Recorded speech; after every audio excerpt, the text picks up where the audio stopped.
The moment Ethan Brooks signed hello to the forgotten little girl in the corner, he had no idea he was about to dismantle every wall Claire Monroe had spent 7 years building. But here's what nobody tells you about walls. They don't just keep the world out. They keep you trapped inside. And tonight, at the most unlikely place imaginable, two broken families would collide in a way that would change everything. Stay with me until the end of this story, hit that like button, and comment what city you're watching from so I can see how far this journey travels. Because what happens next, you won't see it coming. The Sterling Corporation's annual Christmas dinner was the kind of event that existed solely for appearances. Crystal chandeliers dripped light across tables draped in ivory linen. A jazz quartet played standards nobody actually listened to. Executives in tailored suits clustered near the bar, their laughter calculated and hollow. Spouses smiled through conversations about vacation homes and stock portfolios, their eyes already glazing over with expensive wine and practiced boredom. Claire Monroe stood just inside the ballroom entrance, her hand wrapped protectively around her daughter's smaller one, and wondered, not for the first time that evening, if she'd made a catastrophic mistake. "We don't have to stay long," she murmured, though Nina couldn't hear her.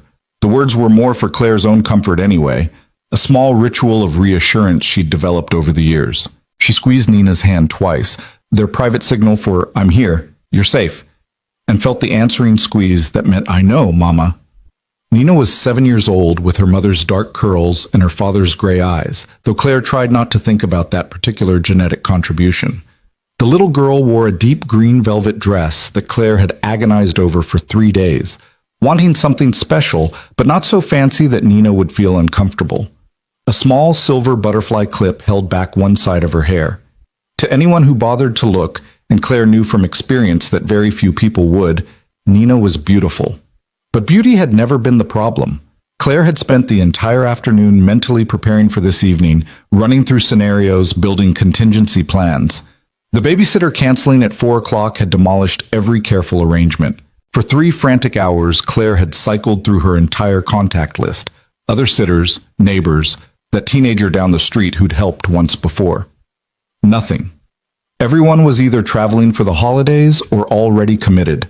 She could have skipped the dinner entirely. Should have, probably. But Douglas Reeves, the VP of Operations and her direct supervisor, had made it crystal clear that attendance wasn't optional. "It's about visibility, Claire," he'd said during their last one-on-one, his smile not quite reaching his eyes. "The executive team needs to see you as part of the larger culture here.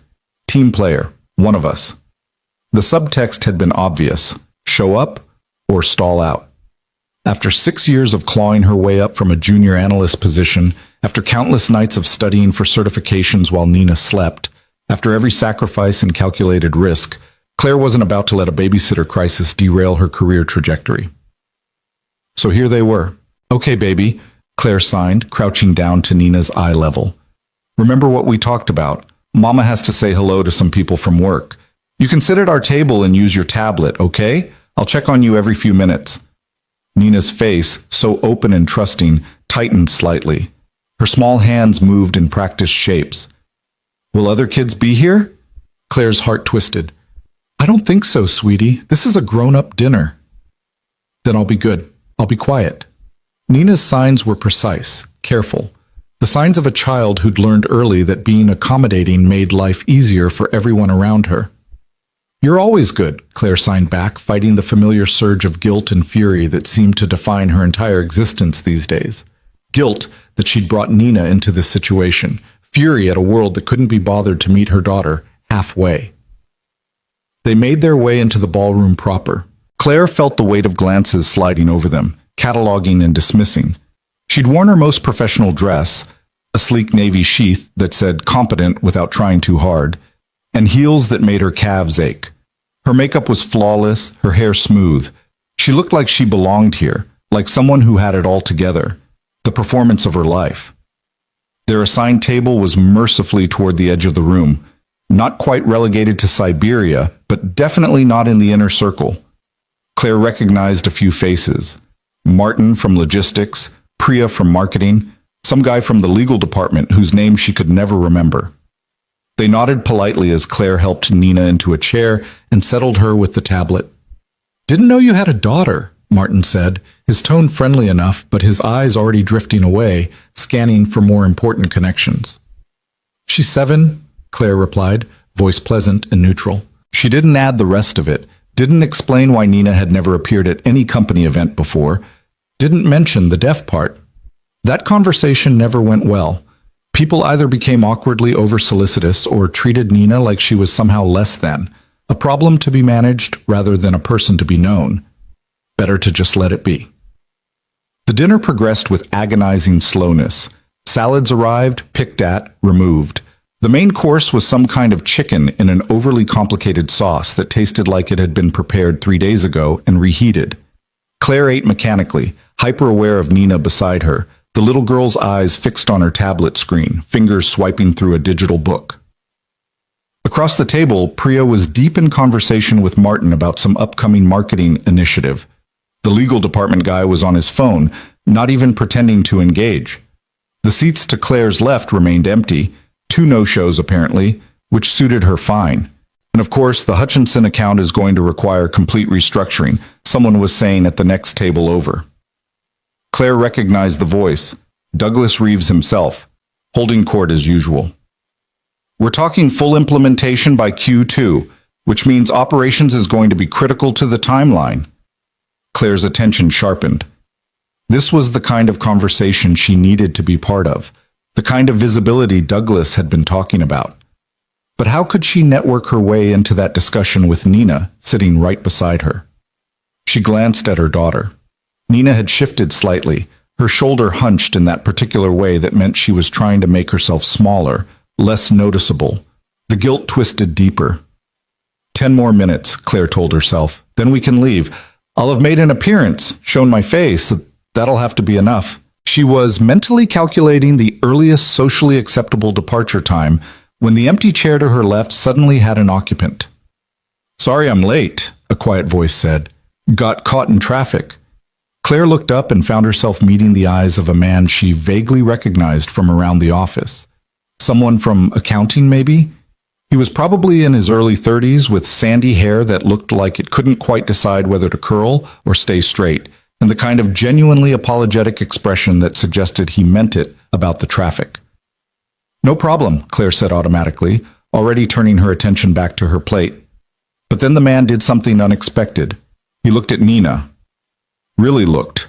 Not the sliding glance in a way that most people defaulted to, but a genuine moment of attention. And then his hands moved. Hi, he signed, the gesture fluid and natural. I'm Ethan. What's your name? The world stopped. Claire actually felt her breath catch, her entire body going still with shock. Nina's head snapped up from her tablet, her eyes wide with surprise that quickly transformed into something Claire rarely saw on her daughter's face, pure, uncomplicated delight. Nina, her daughter signed back, her movements suddenly animated, alive in a way that made Claire's chest ache. You know sign language? I do, Ethan signed, his smile reaching his eyes in a way that most adult smiles didn't. My sister is deaf. I've been signing since I was little. Nina's whole face lit up like Christmas morning. Really? You have a deaf sister? I do. Her name is Rachel. She's all grown up now. She's a teacher. A teacher? Nina bounced slightly in her chair, forgetting entirely about being small and quiet. What does she teach? Kindergarten. Lots of very noisy 5-year-olds. Ethan's signs included the kind of exaggerated expressions that made signs come alive. The facial grammar that hearing people often forgot was just as important as the hand shapes. Nina giggled, an actual sound, rare and precious. Claire sat frozen, watching this impossible interaction unfold. Ethan glanced at Claire then, his expression shifting to something more cautious, seeking permission. I hope that's okay, he said aloud, his voice soft. I didn't mean to intrude. No, Claire managed, her voice coming out rougher than intended. She cleared her throat. No, that's fine. Thank you. I'm Ethan Brooks, he said, extending his hand. Accounting department. I think we've passed each other in the hallways a few times. Claire Monroe. Operations. She shook his hand, still trying to process what was happening. This is Nina, my daughter. She's wonderful, Ethan said simply, and the way he said it, casual, matter of fact, like it was the most obvious thing in the world, made something crack in Claire's carefully maintained composure. Mama! Nina was signing urgently, her hands moving so fast Claire almost missed it. He knows signs. He can talk to me. I see that, baby, Claire signed back, then added aloud to Ethan, she's not used to meeting people who sign. No? Ethan's eyebrows rose. But she's so fluent. We sign at home, just the two of us. Claire heard the defensive edge creeping into her tone and tried to soften it. Most people don't know ASL. That's their loss, Ethan said, and turned back to Nina. What are you reading? Nina showed him the tablet screen enthusiastically, launching into an explanation about the story, something about a girl who could talk to animals. Ethan listened with genuine attention, asking questions, his signs keeping pace with Nina's excited responses. Claire sat back slowly, her untouched chicken cooling on her plate, and watched. Just watched. Because she couldn't remember the last time she'd seen Nina interact with another adult like this. Without the hesitation, without the awareness that she was different, without the weight of knowing that communication was always going to be work. Is it okay if I join you guys? A new voice interrupted her thoughts.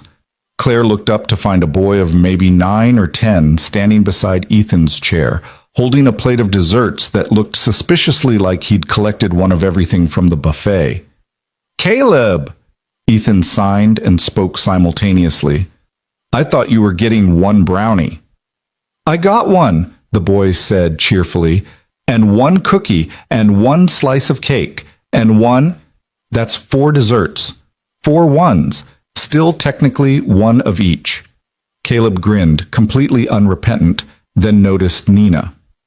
Oh, hi! Nina shrank back slightly, the familiar wariness returning. This is Nina, Ethan said, still in that easy dual communication mode that seemed effortless for him. Nina, this is my son, Caleb. And yes, before you ask, he's always like this. Caleb set his plate down and immediately started signing, his movements enthusiastic but clumsy. Nice meet you.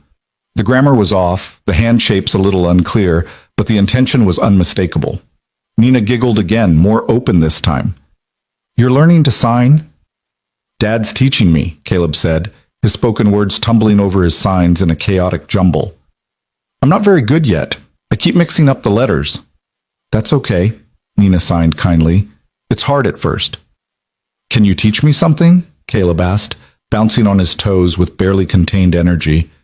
Something cool? Nina considered this seriously, then signed, Do you know the sign for friend? Caleb shook his head. Nina demonstrated, bringing her hooked index fingers together, then reversing them. Like this. It means friends who stick together. That's perfect, Caleb attempted the sign, getting it mostly right on the 3rd try. We can be friends. Okay, Nina agreed, her smile so bright it made Claire's eyes sting. Caleb, Ethan said gently, why don't you let Nina finish her dinner before you drag her into your cookie empire over there? Can I sit here? Caleb asked, already pulling out the chair next to Nina. I promise I'll share my desserts. Well, maybe not the brownies, but definitely the cake. Nina looked at Claire, seeking permission. Claire managed a nod, not trusting her voice. And just like that, the 2 children fell into easy conversation, Caleb talking a mile a minute while attempting to sign, Nina patiently correcting his hand shapes and giggling at his mistakes.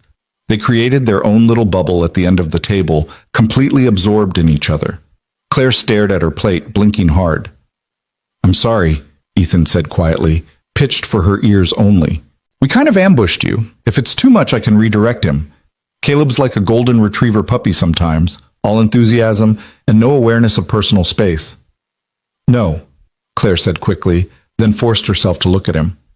No, this is... You have no idea what this is. Ethan studied her face, and whatever he saw there made his expression soften. I might have some idea, actually. Rachel, my sister, she talks about how isolating it can be, how exhausting it is to always be the one explaining, advocating, translating. Your sister is deaf? Claire asked, seizing on the safer topic. Since birth. Genetic. same as about 30% of her graduating class at the state school for the deaf. Ethan picked up his fork, moved some food around his plate without eating. Growing up, we all learned to sign. My parents, me, even our younger brother, though he was terrible at it. It was just part of how we communicated. That must have been wonderful for her, Claire said, and couldn't quite keep the wistfulness out of her voice. It was normal, Ethan said, which I think was the wonderful part. She wasn't special needs or differently abled or any of those other terms people use to dance around saying deaf. She was just Rachel, our sister who happened to sign instead of speak. Claire looked at Nina, watching her daughter explain something to Caleb with animated gestures. Nina's father didn't see it that way. The words were out before she could stop them. Too personal, too revealing. She never talked about Marcus. Never. But Ethan just nodded, no judgment in his expression. Caleb's mom didn't stick around either, left when he was 3. Said she wasn't cut out for motherhood. He said it matter-of-factly, but Claire could hear the old pain underneath. "I'm sorry," Claire said. "I'm not. Not anymore." Ethan finally took a bite of his chicken, made a face. "Well, I'm sorry about tonight's menu. Did they actually hire a caterer or just heat up frozen dinners?" Claire surprised herself by laughing. A real laugh, not the polite corporate chuckle she'd perfected. "I was wondering the same thing." They fell into easier conversation after that. Ethan was, Claire discovered, refreshingly normal. He talked about the chaos of single parenting, about Caleb's obsession with Pokemon cards, about the disaster that was trying to help with 4th grade math homework. He asked about her work, actually listening to her answers instead of waiting for his turn to talk. It was the kind of conversation Claire had forgotten was possible, genuine, unforced, between two people who understood the particular exhaustion of doing everything alone. "Mama!" Nina's hand waved urgently in her peripheral vision. Claire turned to find her daughter's face flushed with excitement. "Caleb knows about the Winter Festival. Can we go, please?" Claire's stomach sank.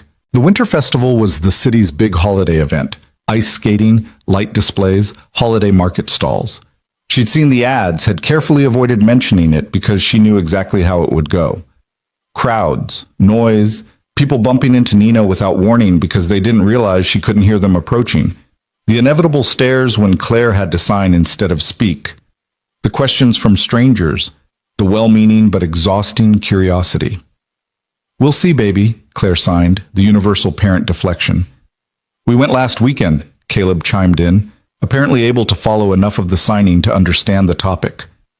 "It was so cool. They have this huge Christmas tree made entirely of lights, and there's hot chocolate, and oh, they have a Santa!" Nina's face fell slightly. "Santa doesn't sign." The matter-of-fact resignation in her daughter's signs made Claire's heart crack. "Actually," Ethan said carefully, "I heard they might have a signing Santa this year. At least on certain days, they've been making the festival more accessible." Nina's eyes went wide. "Really?" "Really?" Ethan confirmed, and when his eyes met Claire's over the children's heads, she saw the understanding there. He wasn't making it up, or if he was, it was the kindest lie she'd ever heard. "Can we check, Mama?" Nina signed. "Just to see?" Claire managed to smile. "We'll look into it." The rest of the dinner passed in a blur. The quartet played on, the executives kept networking, the caterers cleared plates and brought dessert. But at their small corner table, something else was happening, something Claire had never quite experienced before. Community. Connection. The simple gift of not having to explain. When Caleb monopolized the conversation, Ethan gently redirected him to include Nina. When Nina struggled to follow Caleb's rapid-fire speech, Caleb instinctively slowed down without being asked. When other people at the table glanced over at the signing, looking curious or confused, Ethan calmly continued as if this was the most normal thing in the world. Because for him, Claire realized, it was. "Mama, can Caleb be my friend?" Nina asked during dessert, her signs hesitant, like she was afraid to hope too much. "If his dad says it's okay," Claire signed back. Nina turned to Ethan with such hopeful expectation that Claire saw him visibly melt. "I think that would be great," Ethan signed and said. "Caleb could use more friends who are patient with his terrible signing." "Hey!" Caleb protested. "I'm getting better." You signed bathroom instead of butterfly 3 times tonight, Ethan pointed out. Those should not be so similar, Caleb argued, and Nina dissolved into giggles. As the evening wound down and people started making their departures, Claire found herself reluctant to leave. This small bubble they'd created felt safe, warm. The real world, the one where she navigated everything alone, where Nina's needs were always her sole responsibility, waited outside the ballroom doors. Mama, are we leaving? Nina signed, reading her mother's face with the uncanny accuracy she'd developed over years of depending on visual cues. Soon, baby. Can we see Caleb again? Before Claire could formulate an answer that was honest but wouldn't crush her daughter's hopes, Ethan spoke up. Hey, he said, pulling out his phone. Can I get your number? The kids seem to really hit it off, and I know Caleb would love to practice his signing. Maybe we could arrange a play date sometime. Claire hesitated. Every instinct screamed at her to politely decline, to protect Nina from the inevitable disappointment when Ethan realized how much work it was to be around them, when the novelty wore off and the reality set in. But Nina was looking at her with such hope, and Caleb was bouncing excitedly, and Ethan's expression was open and genuine and, "Okay," Claire heard herself say. "Yeah, that would be nice." They exchanged numbers, made vague plans to text after the holidays. Caleb and Nina did an elaborate goodbye that involved 3 different handshakes Caleb had apparently invented on the spot. And then Claire and Nina were making their way out of the ballroom into the cold December night toward their car in the parking garage. "Did you have fun, baby?" Claire signed once they were settled in the car. "So much fun!" Nina's signs were emphatic, excited. "Caleb is so nice, Mama, and Ethan knows signs just like you. Does that mean he has a daughter like me?" "A sister," Claire corrected. "His sister is deaf. Does she teach kindergarten like he said?" "I think so, yes." Nina was quiet for a moment, processing. Then, "Mama, do you think we'll really see them again?" Claire started the car, focusing on the mechanics of backing out of the parking space so she didn't have to meet her daughter's eyes. "I don't know, sweetie. People say they'll call, but sometimes they get busy." "Oh." The single sign was small, disappointed. "But maybe," Claire added, surprising herself. "Maybe Ethan meant it." Nina brightened. "I think he did. Did you see how Caleb looked at him? Like he really loves his dad. And Ethan wasn't scared of me." "Nobody should be scared of you," Claire signed fiercely. "I know, but sometimes they are. Because I'm different." Nina said it so calmly, so acceptingly, that it broke Claire's heart all over again. They drove home through quiet streets, holiday lights twinkling from houses and storefronts. The radio played carols Claire couldn't hear over the sound of her own thoughts. Tonight had been impossible. A man who signed fluently, whose son wanted to be Nina's friend, who looked at Claire like she was a person instead of a problem. It was too convenient, too perfect. Real life didn't work that way. Claire had learned that lesson the hard way when Marcus left, when her own parents suggested that maybe Nina would be better off at a special school. When every birthday party invitation went to other kids but somehow never arrived for Nina. When Claire had to fight the school district for basic accommodations, when doctors spoke over Nina's head like she wasn't there, when the world proved over and over again that it had no space for children who didn't fit the mold. She'd built walls to protect them both. Made peace with isolation because isolation was safer than hope, and hope was just another word for setting yourself up for disappointment.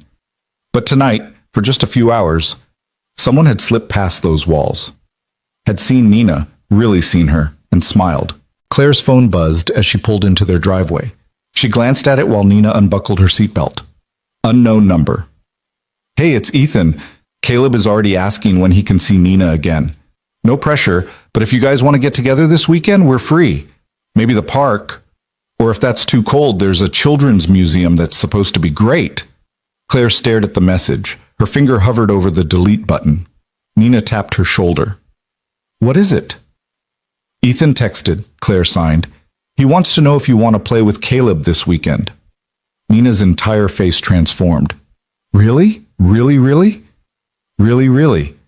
Can we, Mama? Please, please, please?" Claire looked at her daughter's hopeful face, at the joy she'd seen so rarely these past few years, thought about the walls she'd built, about the safety they provided, and the loneliness they guaranteed. She took a breath, typed, "The park sounds great. Saturday afternoon?" The response came almost immediately. "Perfect. See you then." "We're going," Claire signed to Nina. "Saturday at the park." Nina squealed, another one of those rare vocalizations, and threw her arms around Claire's neck. "Thank you, Mama. Thank you, thank you, thank you." "You're welcome, baby." Claire held her daughter close, breathing in the strawberry scent of her shampoo, feeling the solid warmth of her small body. Maybe this would be a disaster. Maybe Ethan would realize how complicated their life was and quietly back away. Maybe the play date would be awkward and uncomfortable and reinforce everything Claire already knew about why staying isolated was easier. But maybe, just maybe, it wouldn't. As they walked into the house together, Nina still chattering excitedly about Caleb and the park and what games they might play, Claire allowed herself the smallest flicker of something she'd almost forgotten how to feel. Hope. It was dangerous and foolish and probably going to end in tears. But for tonight, watching her daughter glow with happiness, Claire decided to let it be. Outside, snow began to fall, soft, silent, covering the world in white. And in a small house on a quiet street, a mother and daughter made hot chocolate and talked about friendship, about Saturday, about the impossible coincidence of meeting someone who spoke their language. Neither of them knew yet that this was just the beginning, that the man from accounting with the kind eyes and the signing hands would become so much more than a friendly acquaintance, that the walls Claire had built so carefully would come down piece by piece, not through force, but through gentle, persistent kindness. That sometimes the most profound moments of our lives happen in the most ordinary places. At boring company dinners, in conversations that start with a simple hello, signed instead of spoken. But they'd find out soon enough. For now, there was hot chocolate and laughter and the soft sound of snow falling outside. For now, that was enough. Saturday arrived with the kind of crystalline winter sunshine that made everything look like a postcard. Claire had changed her outfit 3 times that morning, ridiculous for a casual park playdate, but she couldn't seem to help herself. She finally settled on jeans and a cream-colored sweater, casual but put together, the kind of outfit that said, "I didn't try too hard while absolutely having tried too hard." Nina had been awake since dawn, too excited to sleep. She'd laid out her own clothes the night before. Purple leggings, her favorite unicorn sweatshirt, the pink winter coat with the fuzzy hood.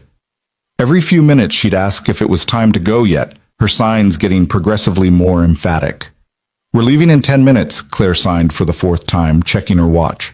They'd agreed to meet at 2 o'clock. It was currently 1:15. "Can we leave now?" Nina pleaded. "What if we're late?" "We won't be late, baby. We're actually going to be early if we don't slow down." But Claire understood the anxiety underneath her daughter's excitement. Nina had been disappointed before. Birthday parties where the other kids drifted away after 5 minutes, playdates that never got rescheduled, the slow fade of interest that happened when people realized that including Nina meant actual effort. They arrived at Riverside Park at 1:45, which was still absurdly early, but Claire couldn't stand the nervous energy in the car anymore. The park was moderately crowded for a Saturday afternoon. Families with young children on the playground, a few joggers on the path, someone walking a golden retriever that kept stopping to investigate every tree. "Do you see them?" Nina signed, craning her neck to scan the playground. "Not yet, sweetie. We're a little early." They found a bench with a good view of the entrance and waited. Claire tried to look relaxed, casual, like this was no big deal. Nina practically vibrated with anticipation beside her. At 1:58, Claire spotted them. Ethan was walking up the path with Caleb bouncing along beside him, the boy's arms windmilling as he talked. Even from a distance, Claire could see Ethan's patient expression, the way he nodded at whatever enthusiastic monologue Caleb was delivering. Nina saw them a second later and jumped to her feet, waving both arms over her head. Caleb spotted her immediately and broke into a run, his father calling after him to slow down. He skidded to a stop in front of Nina, slightly out of breath, his face split in a huge grin. "Hi," he signed, getting the hand shape right this time. "I've been practicing," Nina giggled. "That was good." "Dad made me practice every day," Caleb confided. "He says if I'm going to have a friend who signs, I need to actually learn to communicate properly." He signed the last part too, though his movements were still a bit clumsy. Ethan arrived at a more reasonable pace, slightly winded. Sorry, someone apparently forgot that walking is an option. I was excited, Caleb protested. Nina, do you want to see the playground? They have this really cool spiral slide. Can I, Mama? Nina asked, already inching toward the playground. Claire glanced at Ethan, who nodded. I'll keep an eye on them. Go ahead. The children took off, Caleb already explaining the intricacies of the playground equipment with grand gestures that may or may not have been actual signs. He really did practice, Ethan said, settling onto the bench beside Claire. Drove me crazy asking how to sign different things. Dad, how do you sign pizza? Dad, how do you sign awesome? Dad, how do you sign I'm bored with practicing signs? Claire laughed despite her nerves. That's very sweet of him. He's a good kid, Ethan said simply, and I think he's been lonely. We moved here about 8 months ago for my job, and he hasn't really connected with anyone at his new school yet. He was thrilled to make a friend. Nina too, Claire admitted, watching her daughter climb the ladder to the slide with Caleb right behind her. She doesn't have friends. Not really. No kids at school? She's in a mainstream classroom with an interpreter, which is great academically, but socially, Claire shrugged, the gesture encompassing years of isolation. The other kids are nice enough to her face, but they don't include her. Birthday parties happen without invitations. Playdates don't materialize. I think they just don't know how to interact with her, and it's easier not to try. Ethan was quiet for a moment, his eyes on the children. Caleb was demonstrating something at the top of the slide, his exaggerated expressions making Nina laugh. That must be incredibly hard, for both of you. It is what it is, Claire said, defaulting to the defensive minimization she'd perfected. We manage. I'm sure you do. Ethan's tone was mild, but something in it made Claire glance at him. But you shouldn't have to just manage. You deserve support. Nina deserves friendship. The simple kindness of it caught Claire off guard. She blinked hard, focusing on the playground. Your sister, Rachel, did she have friends growing up? Tons, Ethan said, but mostly other deaf kids from her school. There were a few hearing kids in the neighborhood who learned to sign, but it was definitely easier for her to connect with people who shared her language and experience. He paused. Is that an option for Nina? The state school for the deaf? Claire's jaw tightened. Her father wanted that. Wanted to send her away, put her with her own kind so he wouldn't have to deal with it. That's not what I meant. I know. Claire forced herself to relax. Sorry, it's a touchy subject. Marcus used the deaf school as an excuse to check out of her life entirely. Said she'd be better off with people who understood her, which was code for, I don't want to learn sign language, and I don't want to be responsible for a kid who requires effort.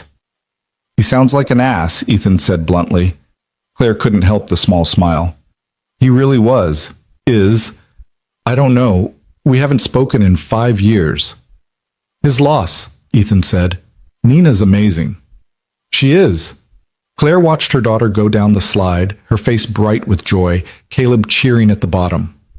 I've just been so determined to prove that she can exist in the hearing world, that she doesn't need to be separated or segregated, that she's just as capable as any other kid.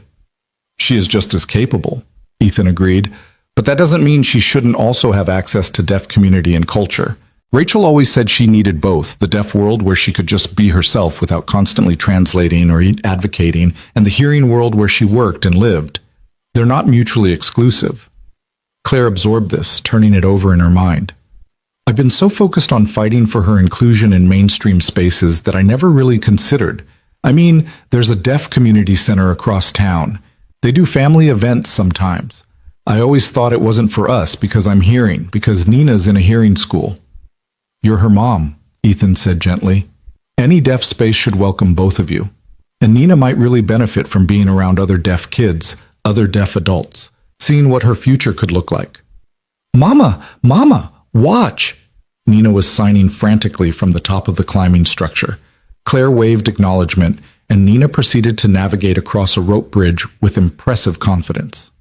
She's fearless, Ethan observed. And on playgrounds, yes. In social situations, Claire trailed off. She's learned to be cautious, to not expect too much. Maybe we can change that, Ethan said. Starting with today. They fell into comfortable silence watching the kids play. Caleb was teaching Nina some kind of elaborate game that involved running between different pieces of equipment and apparently shouting rules that Nina couldn't hear but gamely tried to follow by watching his movements. After a few minutes of confusion, Caleb seemed to figure out the problem and started using exaggerated gestures and facial expressions instead, creating a kind of charades version of whatever game they were playing. "He's good with her," Claire said softly. "She's patient with him," Ethan countered. "He can be a lot. Very high energy, talks constantly, has approximately zero impulse control. His teacher keeps using words like spirited and enthusiastic, which I'm pretty sure is code for your kid won't sit still. Nina's the opposite. So careful, so controlled. Sometimes I wish she'd just let loose a little, you know? Be a normal, messy 7-year-old. Maybe they'll balance each other out." They did seem to, Claire realized over the next hour. Caleb's boundless energy drew Nina out of her shell, got her running and climbing and laughing. Nina's calmer presence seemed to ground Caleb, gave him someone to actually listen to instead of just bouncing off of. They created their own little world on the playground, complete with made-up games and inside jokes that seemed to develop instantaneously.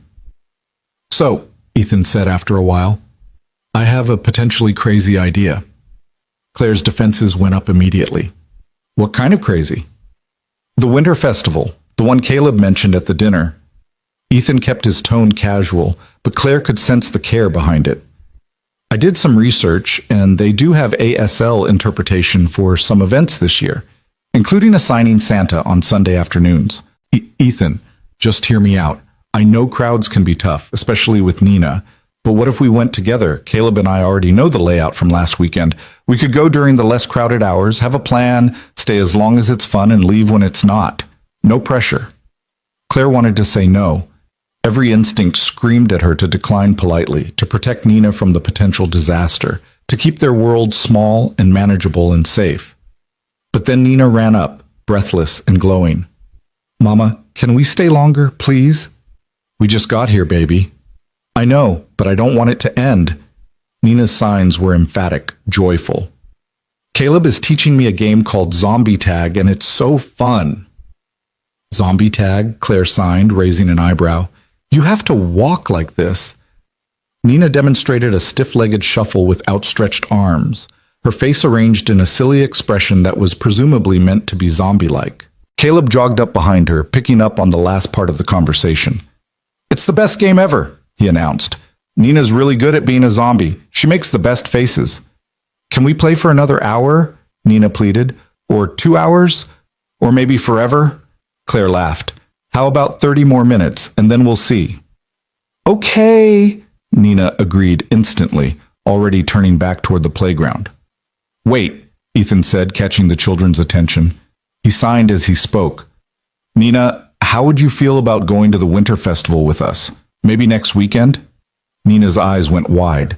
She looked at Claire, then back at Ethan, like she was afraid to believe it. "The one with the signing Santa?" "That's the one." "Really? We can really go?" Nina's signs were small, careful, like she was trying not to hope too hard. "If your mom says yes," Ethan confirmed, glancing at Claire. Every eye was suddenly on her. Nina's desperate hope, Caleb's excitement, Ethan's careful neutrality that somehow conveyed he'd understand if she said no, but really hoped she wouldn't. Claire took a breath, let it out slowly. "Okay, we can go." The children's celebration was immediate and enthusiastic. Caleb whooped and Nina jumped up and down, both of them talking over each other until Ethan gently reminded Caleb that Nina couldn't actually hear his excited babbling. "Right, sorry." Caleb switched to his clumsy signing. "This will be so cool. We can show you everything." "Can we get hot chocolate?" Nina asked. "Obviously," Caleb said, like this was the most important part. "You can't go to the Winter Festival without hot chocolate. It's basically the law." The kids ran off again, already making elaborate plans. Claire felt the familiar swirl of anxiety in her stomach. All the things that could go wrong, all the ways this could turn into a nightmare. "Hey," Ethan said quietly. "If you're not comfortable with this, it's okay. I shouldn't have put you on the spot like that." "No, it's fine. I want to go. I want Nina to experience this." Claire forced a smile. I tend to catastrophize, start imagining all the ways it could be terrible. That's fair, but maybe it won't be terrible. Maybe it'll be great. You're an optimist. Reformed pessimist, Ethan corrected. When Jenny, Caleb's mom, left, I spent about a year convinced that everything was going to fall apart, that I couldn't possibly do this alone, that Caleb would be damaged forever. But we survived, more than survived. We built a good life, just the two of us. How did you do it? Claire asked before she could stop herself. I mean, I'm still in survival mode most of the time, just trying to get through each day without anything going wrong. Ethan considered this. I had to let go of what I thought our life was supposed to look like. Stop comparing our reality to some imaginary perfect family and just embrace what we actually had. Caleb and me figuring it out together, making mistakes, learning as we went. I'm terrified of making mistakes with Nina, Claire admitted. Every decision feels so high stakes. What school, what therapy, how much to push for inclusion versus accepting limitations. It's exhausting. I bet. And you're doing it with the added layer of navigating the deaf-hearing divide, which I can't even imagine. Some days I'm convinced I'm screwing it all up, that I should have learned more signs before she was born, or pushed harder for early intervention, or, I don't know, something. Can I tell you what I see? Ethan asked gently. I see a kid who's confident and kind and knows she's loved. Nina's not afraid to take up space on that playground. She's not ashamed of signing. That doesn't happen by accident.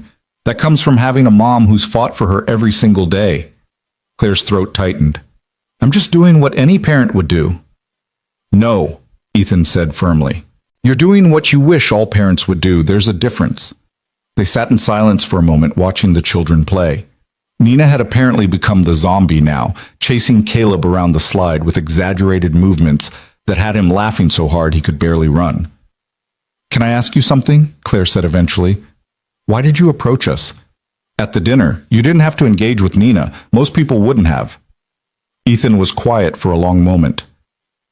When I was a kid, maybe 10 or 11, we went to this restaurant as a family. The waiter came over and did the whole automatic thing, looked at my parents, asked what they wanted to order, completely talked over Rachel, even though she was sitting right there.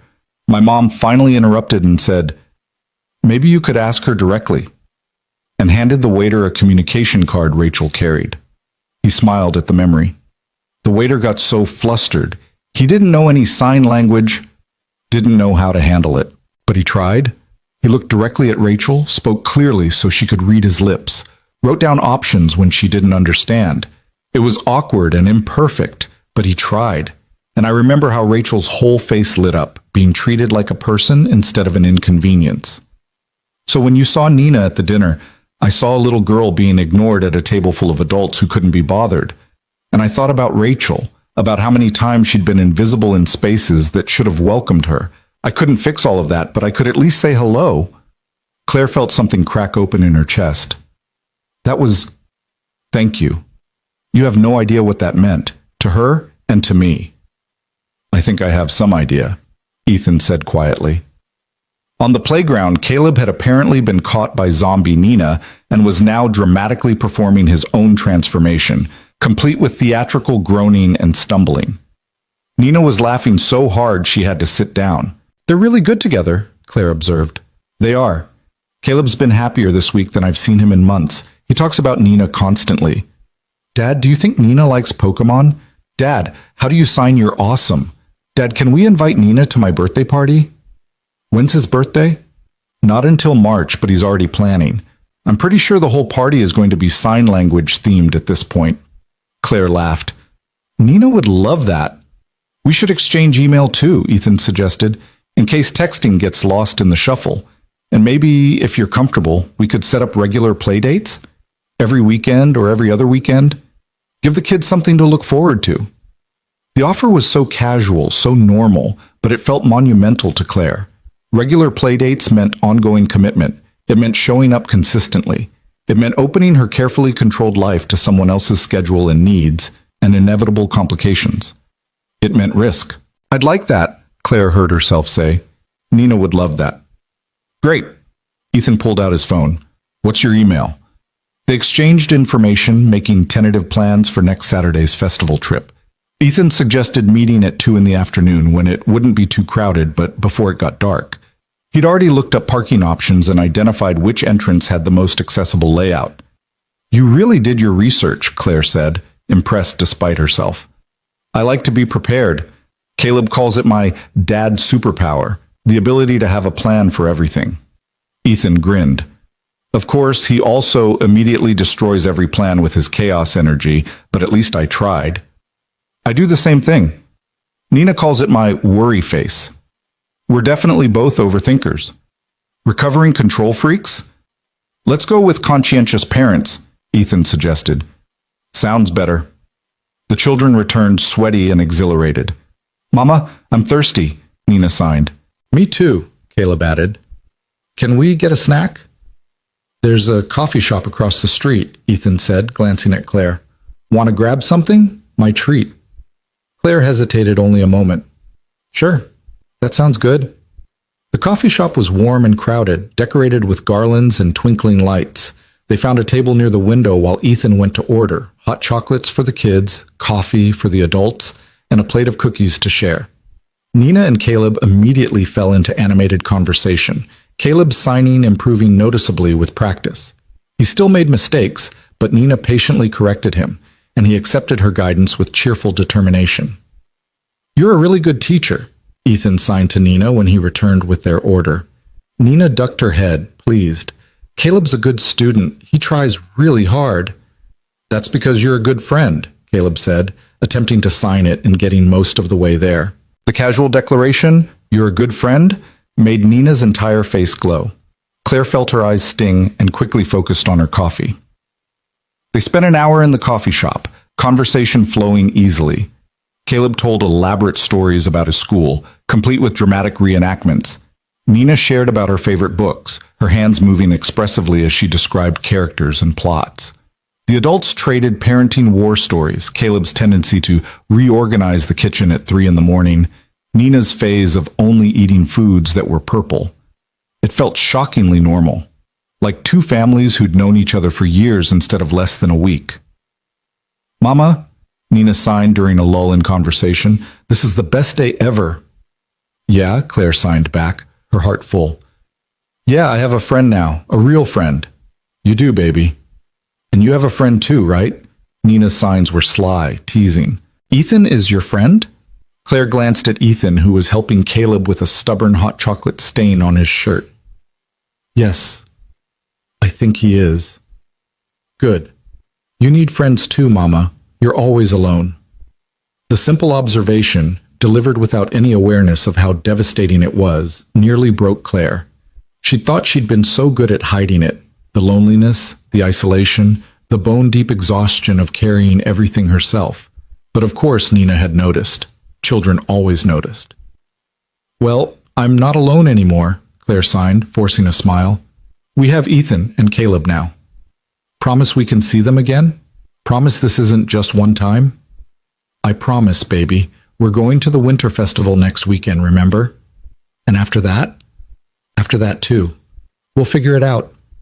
Nina threw her arms around Claire's neck in an impulsive hug. I love you, Mama. I love you too, sweetie. So much. When they finally left the coffee shop, the winter sun was already starting to set, painting the sky in shades of orange and pink. They walked to the parking lot together, Caleb and Nina holding hands, swinging their arms between them. Thank you for today, Claire said to Ethan as they reached her car. This was really special. For us too. Ethan's smile was genuine, warm. Same time next week for the festival? We'll be there. Nina and Caleb executed an elaborate goodbye ritual that involved multiple high fives, a complicated handshake, and what appeared to be a secret sign they'd invented. Then Nina climbed into the car, waving until Ethan and Caleb disappeared from view. On the drive home, Nina was quiet, processing the day.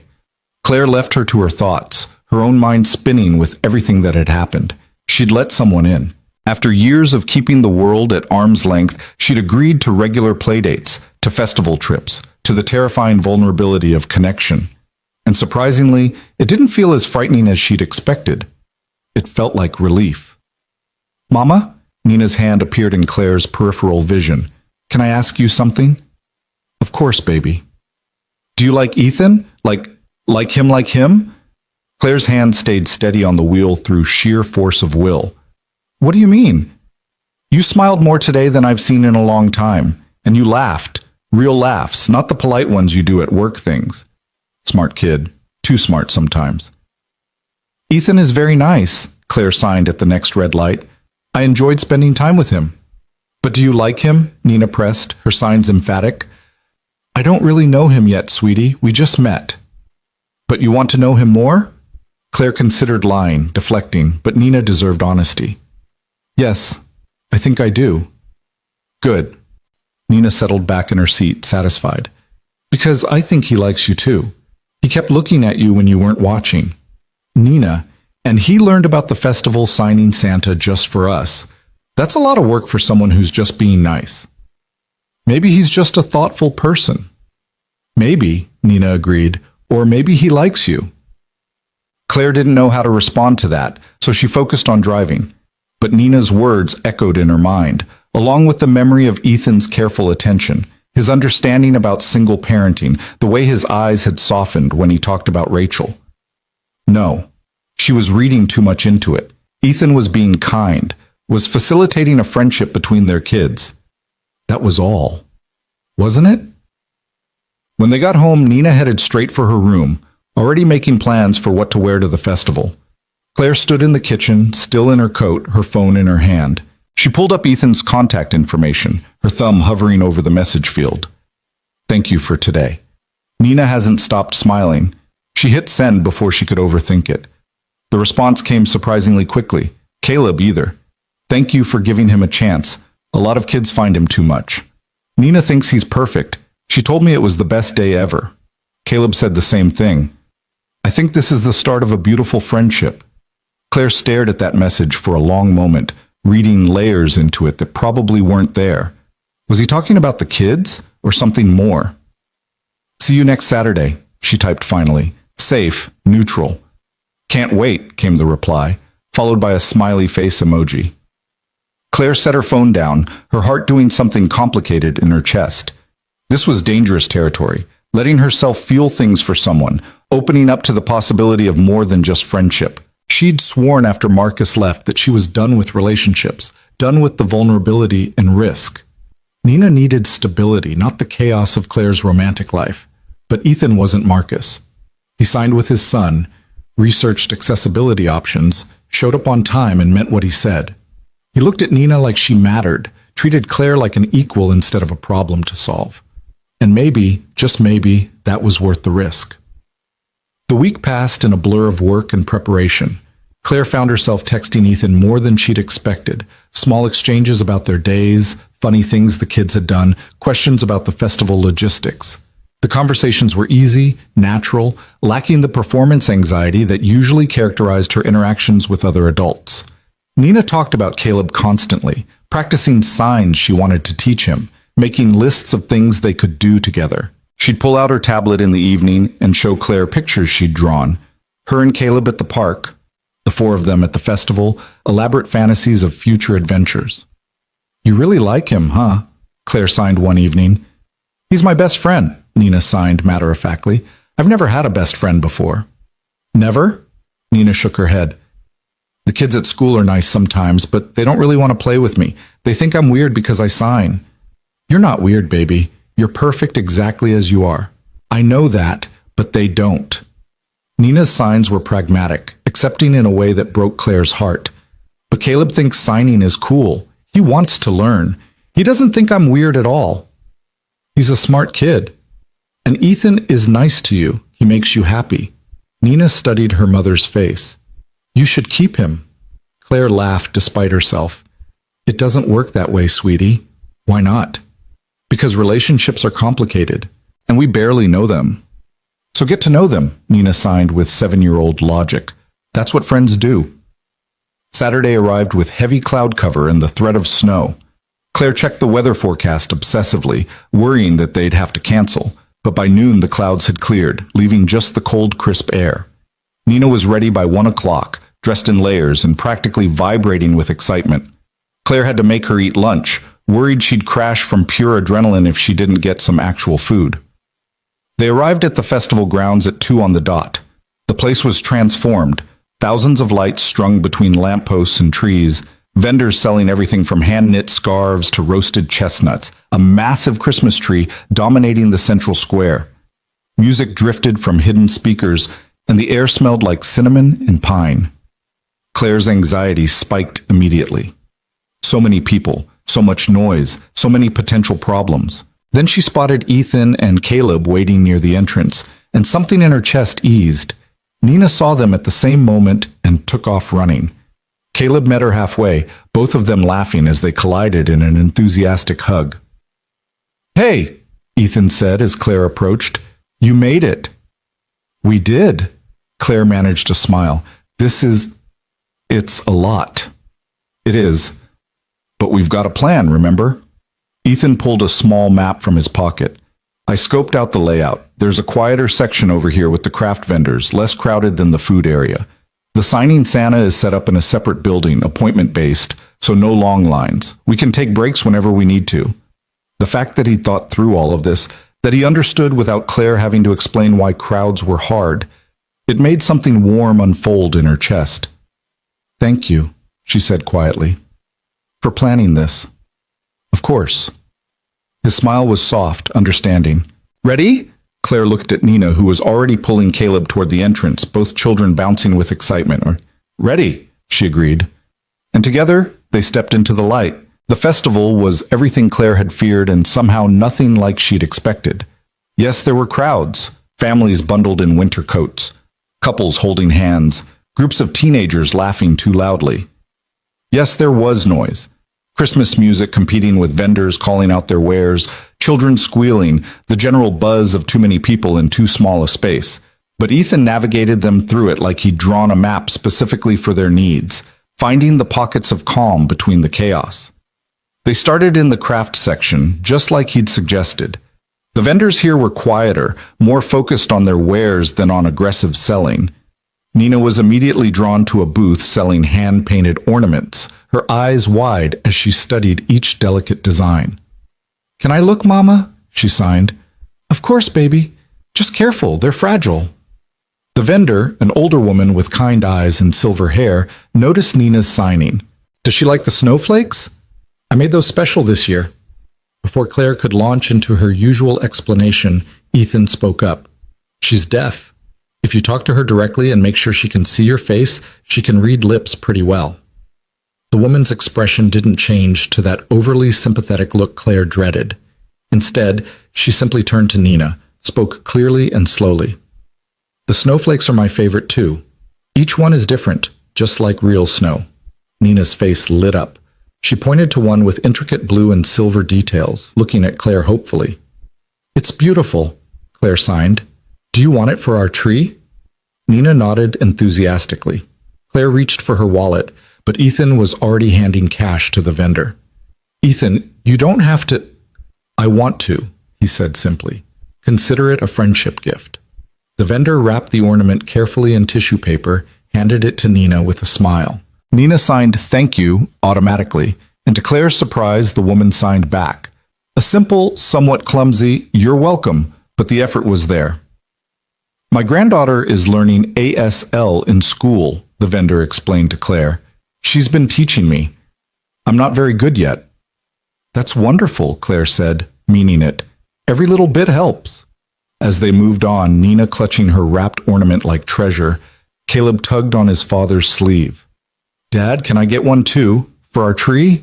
"Sure, bud. Pick whichever one you want." Caleb deliberated with intense seriousness before selecting a bright red ornament shaped like a cardinal. "This one. It matches Nina's. See?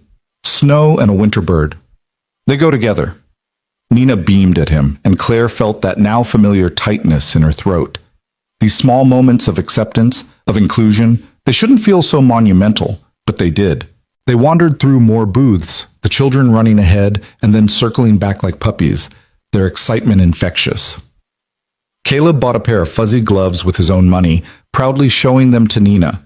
Nina found a booth selling bookmarks with inspirational quotes and spent 10 minutes choosing the perfect one for her classroom interpreter. Mrs. Patterson is really nice, Nina explained to Caleb, her signs animated. She helps me understand what the teacher is saying, and she never gets mad when I ask questions.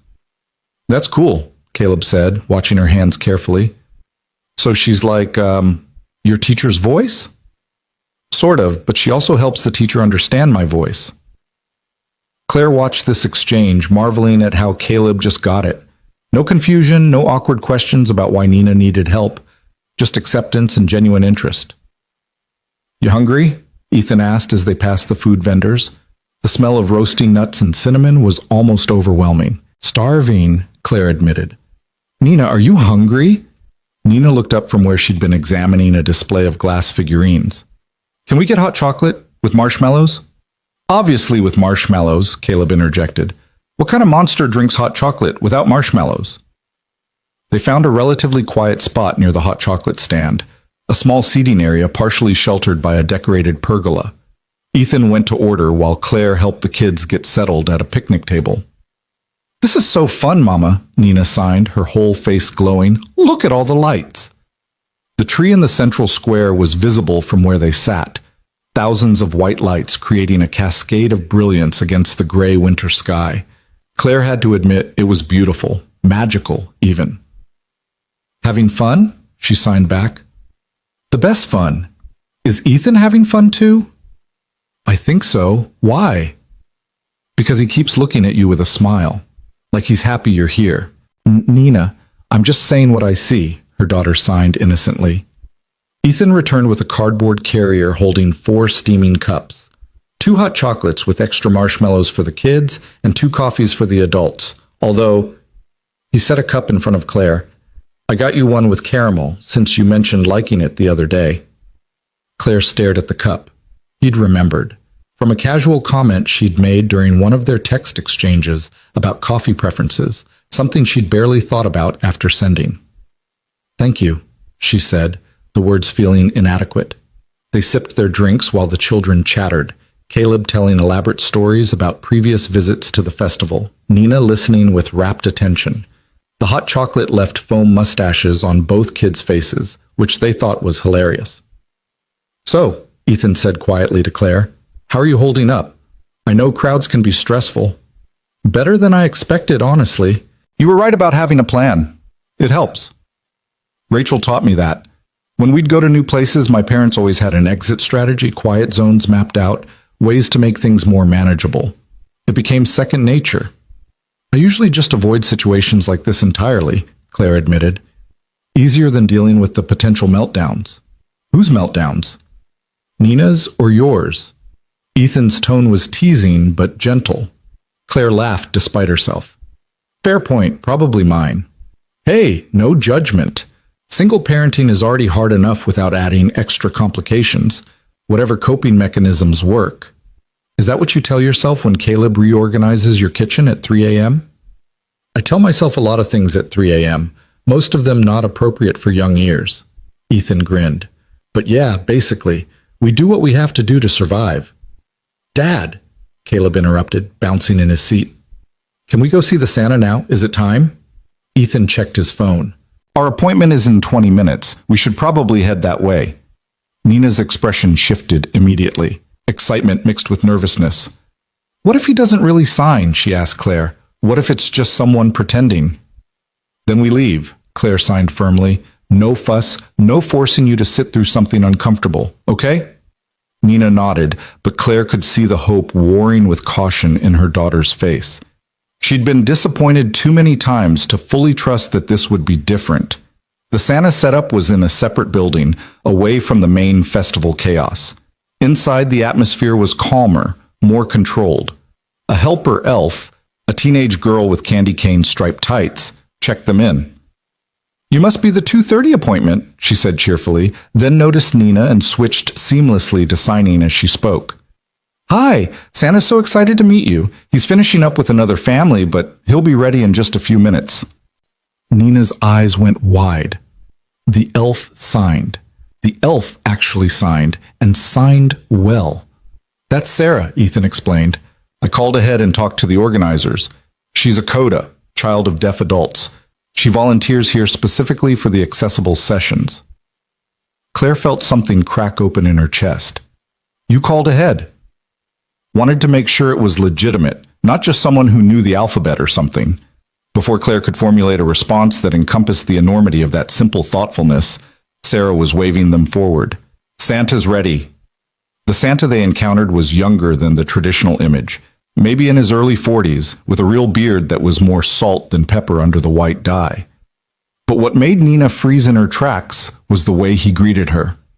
Hello, Nina, he signed, his movements fluid and natural. I'm so glad you came to visit me today.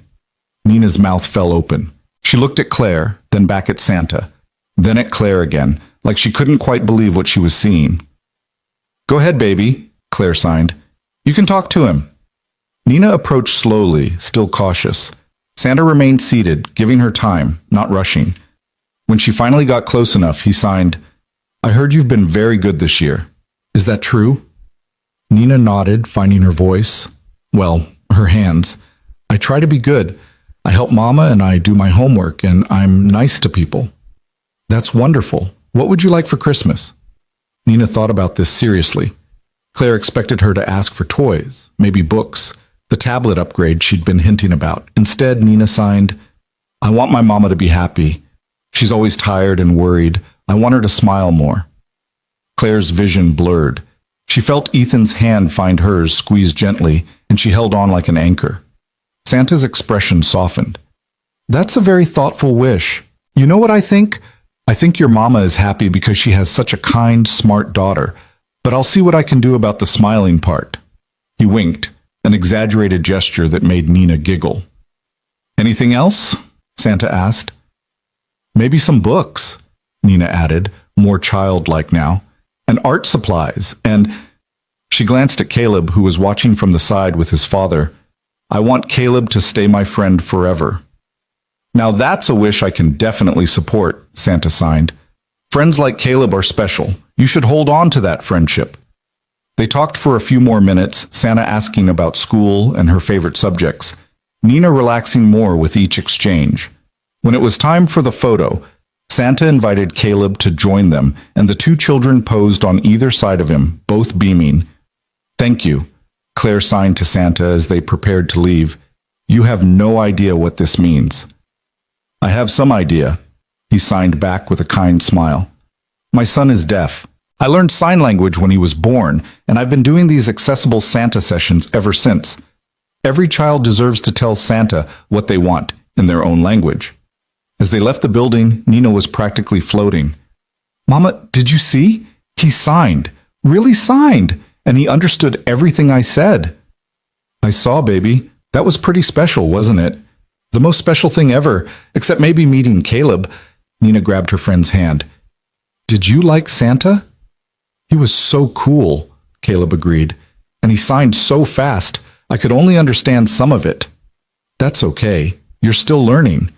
Nina patted his hand consolingly. You'll get better. They emerged back into the festival, the afternoon light already starting to fade. The lights were more visible now, creating a fairyland glow across the entire grounds. There's one more thing, Ethan said, checking his phone again. If you're up for it. What kind of thing? Claire asked, suspicious of the slightly mischievous note in his voice. There's a light show in about 15 minutes, but it's not just lights.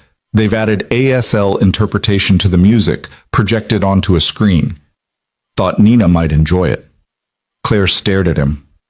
You're serious? Completely. Found it when I was researching. They've been making the whole festival more accessible this year. Pretty cool, actually. Nina was already tugging on Claire's coat. Can we watch, Mama, please? Of course we can watch. They found a spot with a good view of both the main tree and the projection screen. As more people gathered, Claire tensed automatically, but Ethan positioned them at the edge of the crowd, leaving an easy exit route. When the show started, it was breathtaking. The tree lit up in synchronized patterns while the screen showed an interpreter signing the lyrics to classic Christmas songs. But it wasn't dry or formal. The interpreter was expressive, theatrical, making the music come alive through movement and expression. Nina watched, transfixed. Claire watched Nina, her heart so full it hurt. Then she felt Ethan's hand slip into hers again. Not presumptuous, not demanding, just there, offering connection. Claire laced her fingers through his and didn't let go. The show lasted maybe 15 minutes, but it felt suspended in time.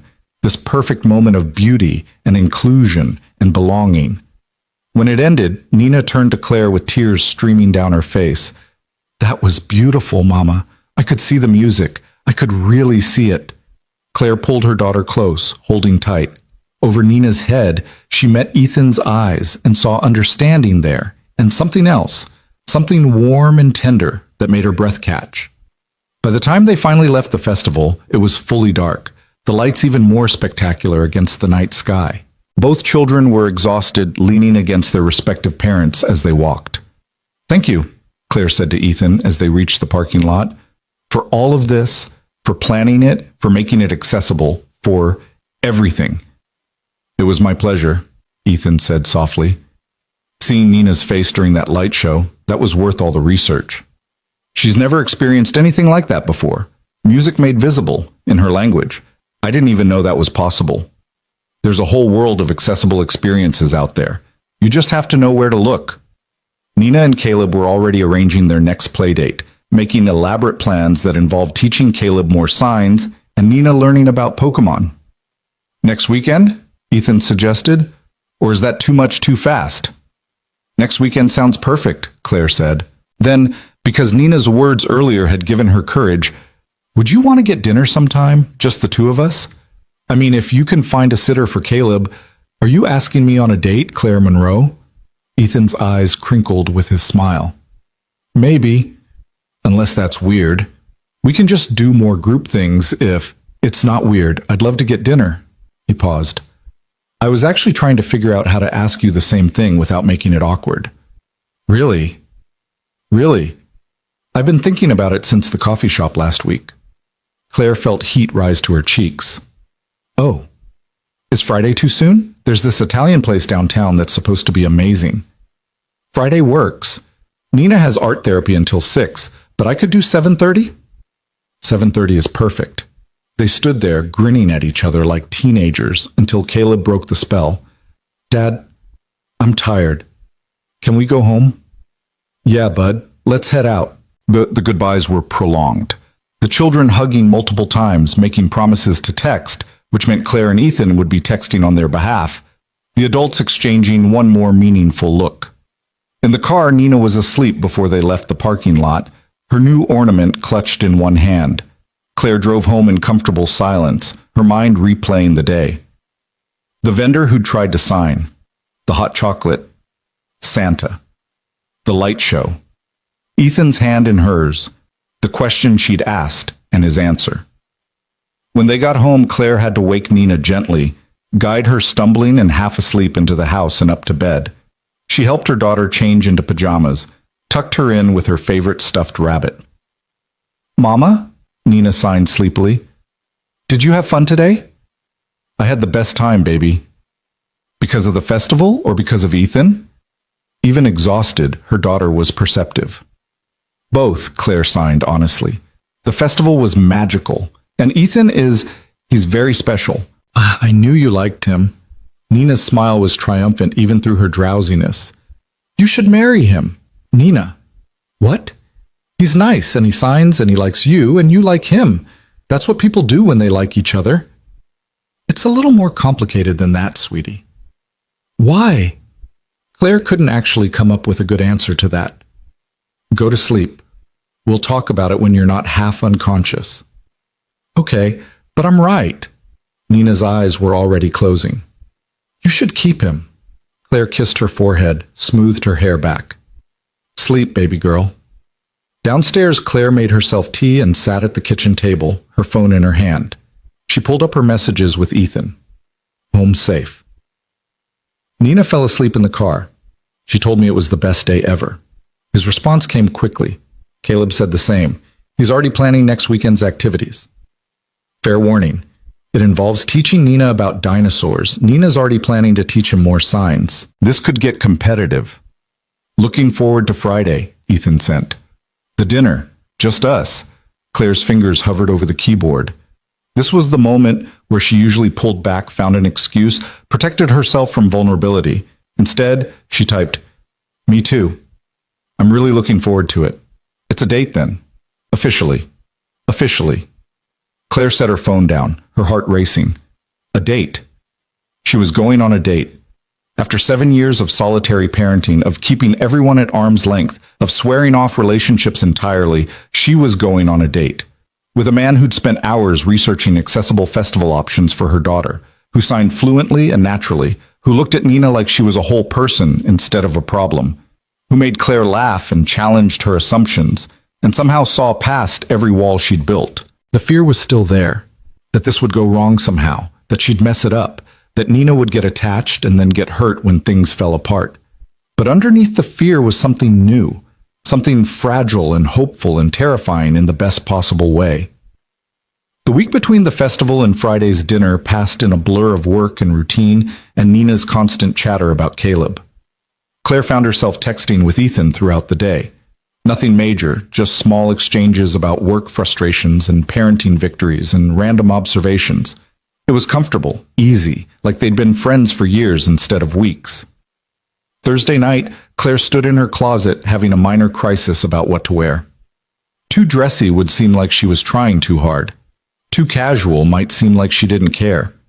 She settled on dark jeans and a soft blue sweater that Nina said made her eyes pretty, then second-guessed herself 17 times. "Mama, you look beautiful," Nina signed when Claire came downstairs Friday evening. "Ethan will think so too." "I'm not trying to impress Ethan." Nina's expression clearly said, "Sure you're not," but she was kind enough not to sign it. The sitter arrived, a graduate student from the local university who'd taken ASL classes and had come highly recommended. Nina took to her immediately, already explaining the house rules and where everything was kept. "Have fun, Mama," Nina signed as Claire headed for the door. "Be yourself. He already likes you." "When did you get so wise?" Claire signed back. "I was born this wise. You just notice now." The restaurant Ethan had chosen was small and intimate, with exposed brick walls and candlelight, and the kind of quiet elegance that made Claire's anxiety spike.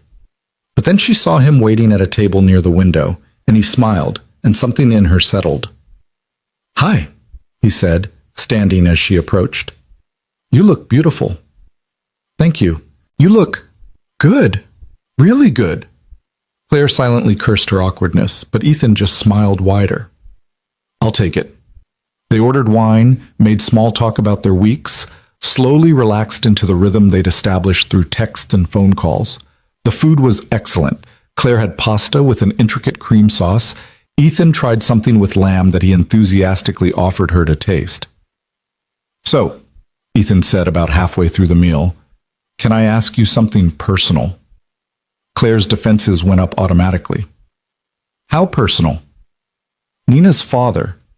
You mentioned he left, but I guess I'm wondering how much of a presence he is in her life, if he is at all." Claire took a long sip of wine, considering how much to share. But something about the gentle curiosity in Ethan's expression, the lack of judgment, made her want to be honest. Marcus is a successful corporate attorney, very focused on image, on success, on everything looking perfect from the outside. She traced the rim of her wine glass. "When we found out Nina was deaf, he suggested abortion, said it wasn't too late, that we could try again, have a normal baby." Ethan's expression darkened, but he didn't interrupt. "I refused. We fought about it constantly. He wanted me to consider adoption, institutional care, anything to make the problem go away. When I insisted on keeping her, learning sign language, doing early intervention, he just checked out, was there physically but completely absent emotionally. How long did that last? Until she was 2. Then he filed for divorce, signed away his parental rights, and I haven't heard from him since. Last I knew, he'd moved to Seattle, remarried someone more appropriate for his image." "I'm sorry," Ethan said quietly. "Not about the divorce. Honestly, you're better off without him, but I'm sorry Nina lost her father that way. She doesn't remember him. Sometimes I think that's better. No memories means no loss." Claire paused. But then I see her with you and Caleb, and I wonder what she missed out on, having a father who actually wanted her. His loss, Ethan said firmly. Completely and utterly his loss. Nina is extraordinary. She is, but not everyone sees that. Then they're not looking properly. Ethan reached across the table, his hand covering hers. Claire, can I tell you something? That first night at the dinner when I saw Nina sitting there alone, I was angry. Furious, actually. All those people walking past her, not even acknowledging she existed. And you, trying to protect her from that while managing your own stress. I'm used to it. You shouldn't have to be. Neither of you should have to be used to being overlooked. The intensity in his voice made Claire's chest tight. Ethan, I'm not trying to rescue you. I know you don't need rescuing, but I do want to be there for you. For both of you, if you'll let me. Claire looked at their joined hands, at the sincerity in his face, and felt the last of her walls start to crumble. That's terrifying. I know. I haven't let anyone close in 7 years. I don't know if I remember how. We'll figure it out together. Ethan smiled softly. No pressure, no expectations. Just let me try. Let us try. Claire thought about Nina's words that morning. Be yourself. He already likes you. Thought about the festival, about Ethan's careful planning, about the way he'd held her hand during the light show, about how for the first time in years she didn't feel alone. Okay, she heard herself say. Let's try. Ethan's smile could have lit up the entire restaurant. Yeah? Yeah. But I have to warn you, we're complicated. Nina's needs come first, always. My schedule is chaotic. I'm probably going to overthink everything and panic at least once a week. Caleb and I are complicated too. My schedule is just as chaotic, and I definitely overthink things. Ethan squeezed her hand. We're probably going to mess this up sometimes. Probably. But maybe we'll get it right more often than not. They finished dinner talking about lighter things, favorite movies, childhood stories, the disaster that was Caleb's recent attempt at cooking breakfast. But underneath the casual conversation, something had shifted. Some acknowledgement that this was more than just friendship, more than just their kids getting along. This was the beginning of something real. When Ethan walked her to her car, he hesitated before opening the door. Can I kiss you? Claire's heart hammered. Yes. It was soft, tentative, questioning, a first kiss that tasted like wine and possibility. When they broke apart, both slightly breathless, Ethan rested his forehead against hers. Worth the wait, he murmured. It's only been 2 weeks. Felt longer. Claire laughed, feeling lighter than she had in years. I should get home. The sitter... Right, of course. But Ethan didn't move away immediately, and neither did Claire.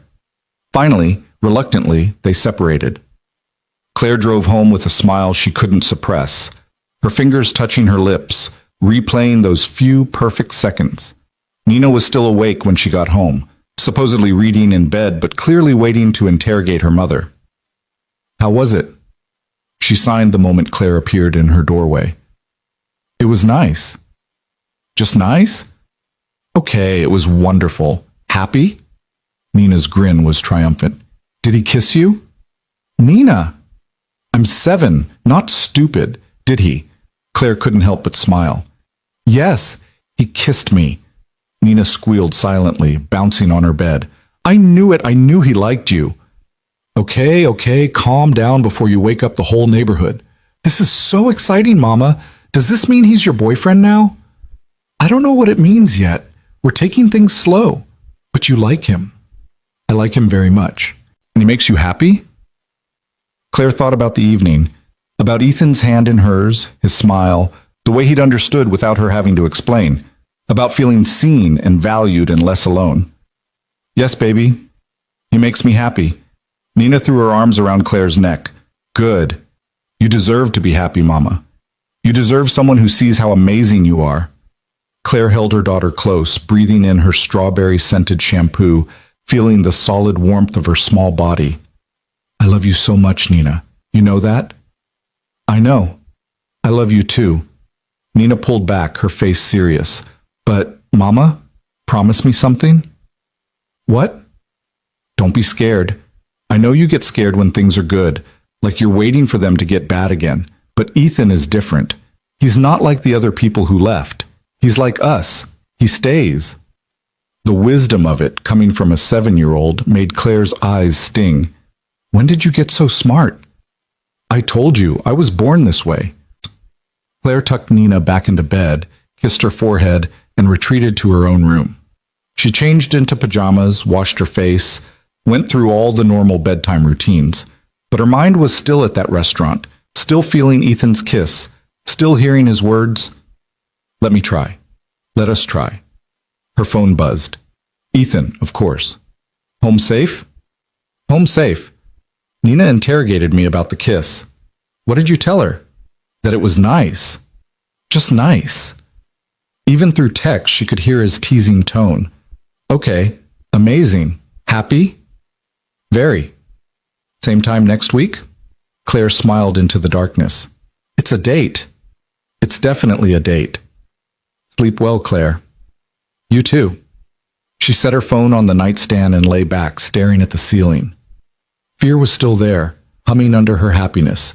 Fear that this wouldn't last, that something would go wrong, that she'd wake up and find it all disappearing like morning fog. But for now, in this moment, she chose to believe Nina's wisdom. Chose to believe that Ethan was different, that this time would be different, chose hope over fear, connection over isolation. Outside, snow began to fall again, silent and soft. And in a small house on a quiet street, a woman let herself believe in possibility for the first time in 7 years. The weeks that followed felt like watching a photograph develop, the image slowly coming into focus. What had started as playdates and friendly dinners gradually transformed into something deeper, something that wove itself into the fabric of their daily lives so naturally that Claire sometimes forgot to be terrified. Every Saturday became their day. Sometimes they'd go to the park, sometimes the children's museum, once to an indoor rock climbing facility where Nina surprised everyone by scaling the wall faster than Caleb. The kids' friendship deepened with each passing week, their communication becoming more fluid as Caleb's signing improved and Nina learned to read his enthusiastic body language. But it was the quiet moments that shifted everything. Tuesday evenings when Ethan would text asking if she'd eaten dinner yet, and somehow they'd end up on the phone for 2 hours while the kids did homework. Thursday mornings when he'd send her a coffee shop gift card with a note that said, "Because you mentioned being exhausted." The Sunday afternoon when Nina had a meltdown about a school project and Ethan showed up with craft supplies and patience, helping her build a diorama while Claire watched from the doorway, her heart doing complicated things in her chest. 3 weeks after their first official date, Claire's carefully constructed routines faced their first real test. Emergency trip to Dallas, Douglas Reeves announced during the Monday morning operations meeting, his tone making it clear this wasn't a request. The Hutchinson implementation is going sideways and they want our lead ops person on site to troubleshoot. Your wheels up Wednesday morning, back Friday afternoon. Claire's stomach dropped. 3 days. 3 days away from Nina, 3 days of finding childcare, 3 days of everything that could go wrong. Wednesday? She repeated, mentally cycling through her backup options. Her usual sitter had classes on weekdays. Her neighbor was traveling. The teenager down the street had the flu. Problem? Douglas's eyebrow arched in a way that suggested problems were not acceptable. No problem. I'll be there. She spent the rest of Monday in a controlled panic, texting every possible contact, calling the backup childcare service that charged astronomical rates, growing increasingly desperate. By Monday evening, she was seriously considering calling in sick, fabricating some crisis that would make the trip impossible. Then her phone rang. Ethan. Hey, she answered, trying to keep the stress out of her voice. What's up? You sound weird. What's wrong? Nothing. I'm fine. Claire. The way he said her name, gentle but firm, like he could see right through her deflection, made her defenses crumble. I have to go to Dallas for work, Wednesday through Friday. And I can't find childcare for Nina, and I'm probably going to have to quit my job or fake my own death or... Breathe, Ethan interrupted. When Wednesday through, when Friday. Early morning Wednesday, back late Friday afternoon. Okay, Nina can stay with us. Claire froze. What? Caleb and I have plenty of space. She can take the guest room. I work from home most days anyway, so I can handle school pickup and homework and all that. It's not a problem. Ethan, that's too much to ask. 3 days is... You're not asking, I'm offering. His voice was calm, matter of fact. Claire, this is what people do. They help each other out. But 3 full days will be great. Caleb will be over the moon. Nina gets to have an extended sleepover. You get to do your work trip without stressing. Everybody wins. Claire sat down on her kitchen floor, her back against the cabinets, feeling something large and terrifying and wonderful shifting in her chest. I don't know what to say. Say yes. Say thank you. Say you'll text me when you land in Dallas. This is huge, Ethan. You understand that, right? I've never left Nina with anyone overnight except my parents, and that was years ago. I understand, and if you're not comfortable with it, we'll figure out something else. But Claire, I've got this. I've got her, I promise. Claire thought about Nina's face when she talked about Caleb, about the easy way Ethan communicated with her daughter, about the fact that he'd researched accessible Santa sessions and learned her coffee preferences and showed up with craft supplies during meltdowns. Okay, she heard herself say. Okay. Yes. Thank you. You're welcome, Sussy. Now text Nina and see how she feels about it. Claire did, expecting at least some hesitation from her daughter. Instead, Nina's response was immediate and enthusiastic. I can stay with Caleb? For 3 whole days? This is the best thing ever. You're sure, baby? You've never stayed away from home that long. Mama, I'll be with Caleb and Ethan. It'll be fine. Better than fine. It'll be amazing. That night, Claire packed Nina's bag with meticulous care. 3 days of clothes, her favorite stuffed rabbit, the nightlight she couldn't sleep without, the special pillow that made bedtime easier. She wrote out detailed instructions for Ethan, Nina's routines, her food preferences, emergency contacts, the name of her interpreter at school. Tuesday evening, she drove Nina to Ethan's house, her anxiety ratcheting higher with each mile. Ethan lived in a comfortable 2-story in a quiet neighborhood, the kind of house that looked lived in and loved. Caleb met them at the door, practically vibrating with excitement. Nina, come see your room. Dad let me help decorate it. Nina looked at Claire for permission, received an encouraging nod, and followed Caleb up the stairs at a run.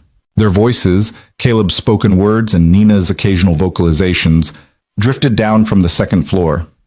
I put glow-in-the-dark stars on the ceiling, Caleb was explaining, just like you said you had in your room at home. And there's a bookshelf with some of my favorite books. And, oh, Dad got you this. Claire couldn't hear the rest, but Nina's delighted squeal said enough.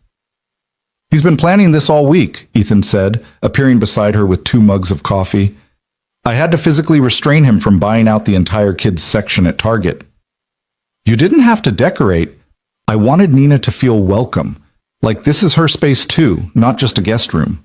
Claire took the coffee, her hands trembling slightly. I wrote everything down, her routines, her medication schedule. She takes a daily vitamin and sometimes needs melatonin to sleep. And her school pickup is at 3:15, but her interpreter, Mrs. Patterson, always walks her out, so you'll know. Claire. Ethan's hand covered hers, warm and steady. I've got the instructions. I've got her emergency contacts. I've got this. You need to trust me. I'm trying. I've just never... I know, but Nina's going to be fine, more than fine. We're going to have a great time. The kids thundered back downstairs, Nina's face glowing. Mama, there are stars on the ceiling, and Ethan got me a book about a deaf girl who becomes a superhero. That's wonderful, baby. Claire pulled Nina close, breathing in her familiar scent. You're going to be good for Ethan, right? Follow the rules, do your homework. I promise. Don't worry, Mama. Remember to brush your teeth, and if you need anything, I'll tell Ethan, I know. Nina pulled back, studying her mother's face with that uncanny perception. You're scared. Claire couldn't lie to her. A little. I've never left you for this long. I'll be okay. Ethan knows signs and Caleb is my best friend, and it's only 3 days. Nina signed with such confidence, such trust, that it simultaneously broke and healed something in Claire's heart. I know you'll be okay. I'm gonna miss you. I'll miss you too, but then you'll come back and I'll tell you all about everything we did. Claire hugged her again, longer this time, then forced herself to let go. I love you, baby girl. Love you too, Mama. Walking back to her car felt like wading through water. Every instinct screamed at her to turn around, to grab Nina and take her home, to cancel the trip and damn the consequences. But Ethan was standing on the porch with Nina and Caleb, and all three of them were waving, and Nina looked happy. She made it to the end of the block before she had to pull over, her hands shaking too badly to drive. Her phone rang almost immediately. You okay? Ethan's voice was gentle. How did you know? Because I know you, and I figured you'd make it about 2 blocks before the panic set in. Despite everything, Claire laughed, watery and weak. I'm being ridiculous. You're being a mom, it's different. She could hear him moving, probably stepping outside for privacy. Listen to me. Nina is safe. She's happy. She's with people who care about her. You're allowed to go on this work trip without carrying all the worry. I don't know how to not worry. Then worry a little bit, but also trust. Trust Nina. Trust me. Trust that we've built something real here. Claire pressed her hand to her chest, feeling her heartbeat slowly return to normal. When did you get so wise? Trial and error, lots and lots of error. He paused. Now go home, get some sleep, and text me when you land tomorrow. I'll send you updates, pictures, videos of the kids doing whatever chaos they inevitably create. Thank you, Ethan, for all of this. You're welcome. Now go. We've got dinner to make and homework to supervise. Wednesday morning arrived too quickly. Claire's flight was at 7, which meant leaving the house at 5. She'd barely slept, kept awake by scenarios of everything that could go wrong. But her phone was full of messages from Ethan, pictures of Nina and Caleb making pancakes for breakfast, a video of them practicing signs together, a text that simply said, "All good here, stop worrying." The flight to Dallas was uneventful. Claire tried to work, to review the Hutchinson files, but her mind kept drifting. Was Nina okay at school? Had Ethan remembered to pack her special lunch containers? What if there was an emergency? Her phone buzzed as they landed. A photo from Ethan.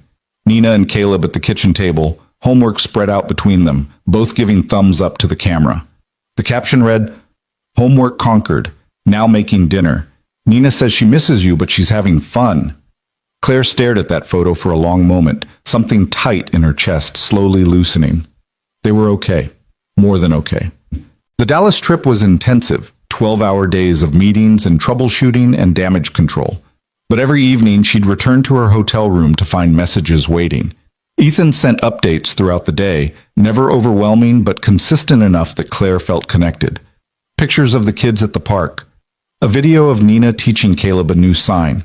Messages about small victories and minor disasters. Wednesday evening.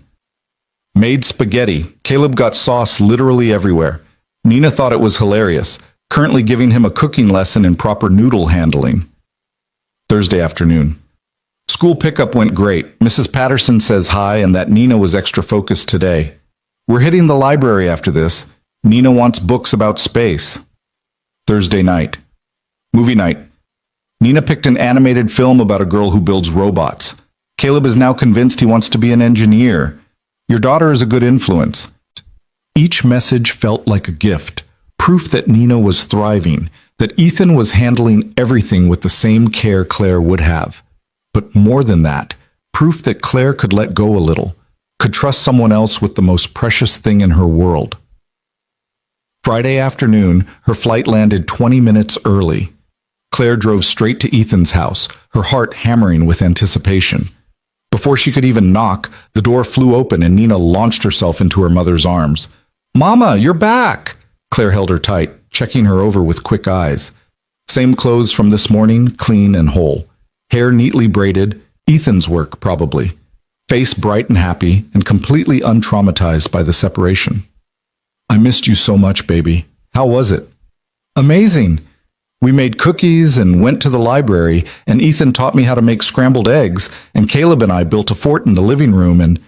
Nina's signs tumbled over each other in her excitement. "Sounds like you had a great time." "The best time. But I did miss you. A lot." Nina hugged her again, tighter this time.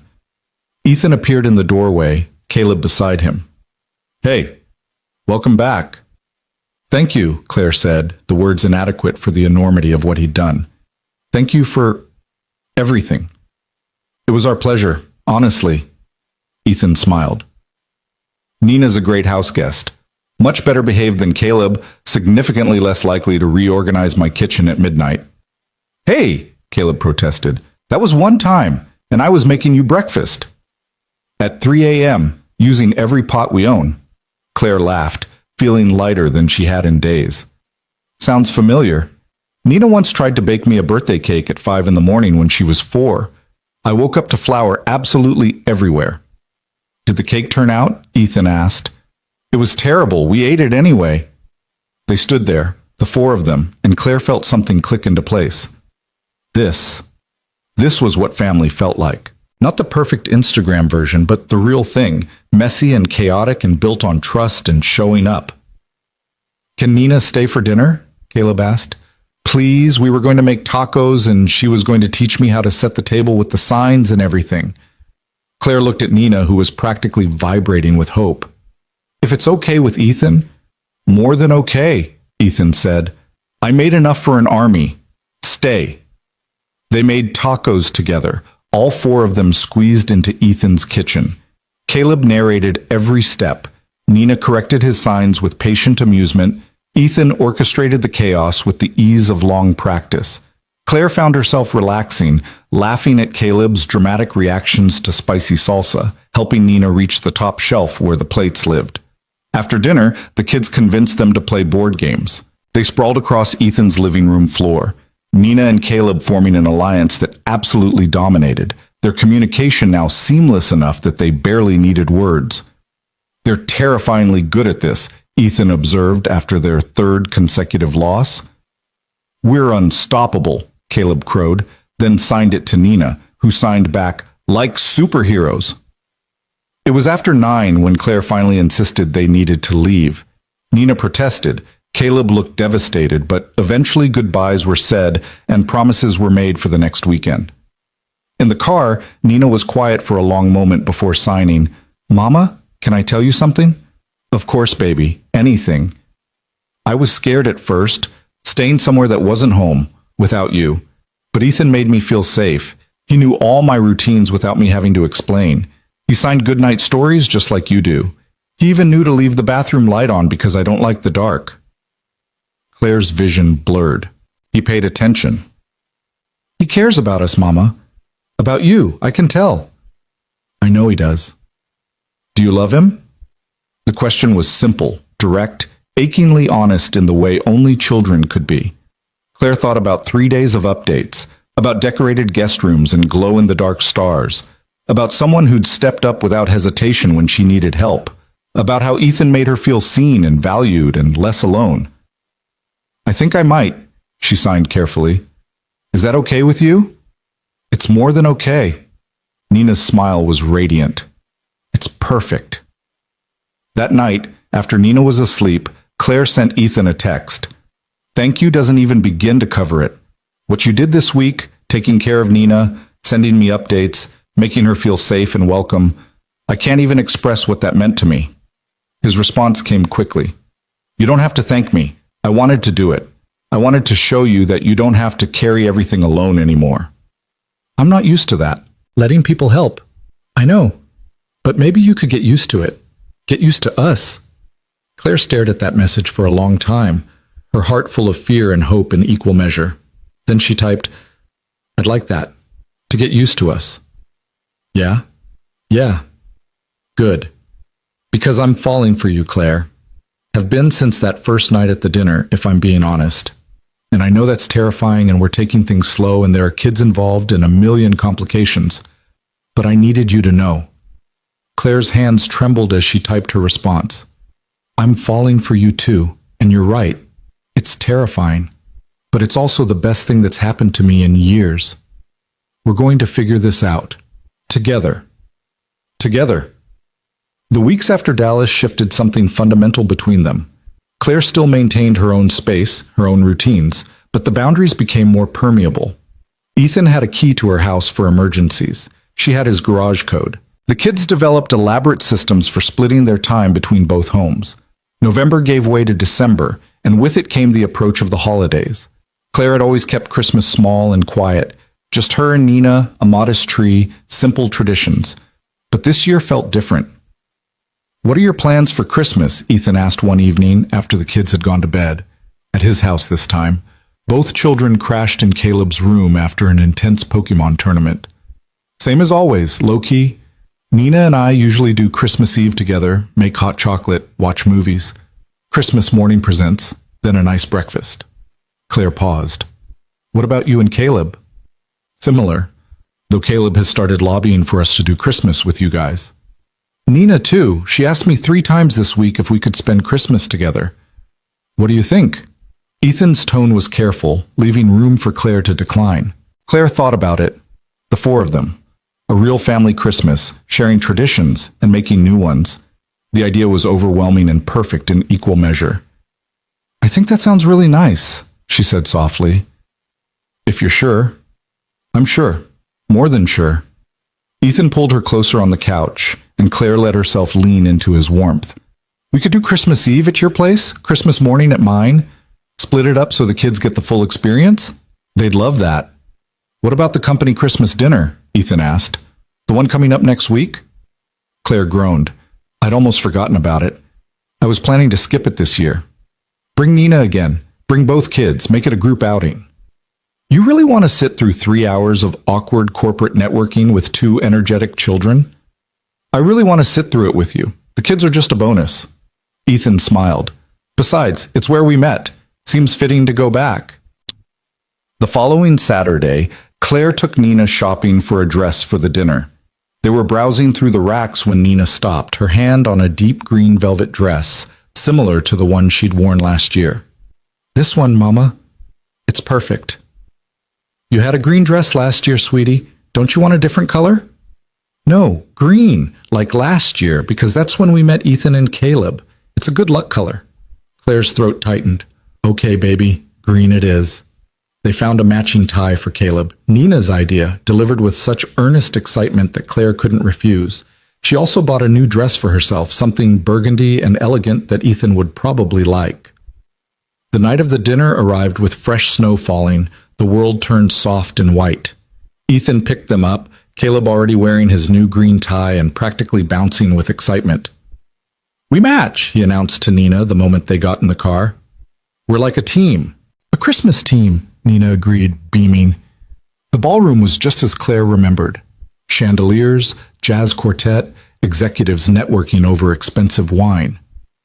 But walking in this time felt entirely different. She wasn't alone, wasn't bracing herself against the inevitable isolation. She had Ethan beside her, their hands linked, had both kids running ahead, already planning their evening. "Table for 4?" Ethan asked, gesturing to their assigned seats. "Perfect."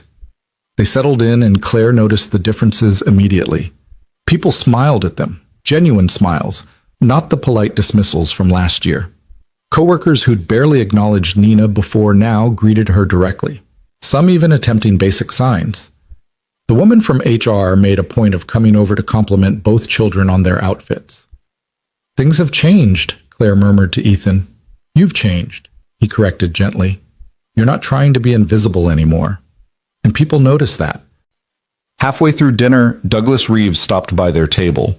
Claire tensed automatically, but his expression was friendlier than she'd ever seen it. "Claire, good to see you brought family this year." He nodded at Ethan.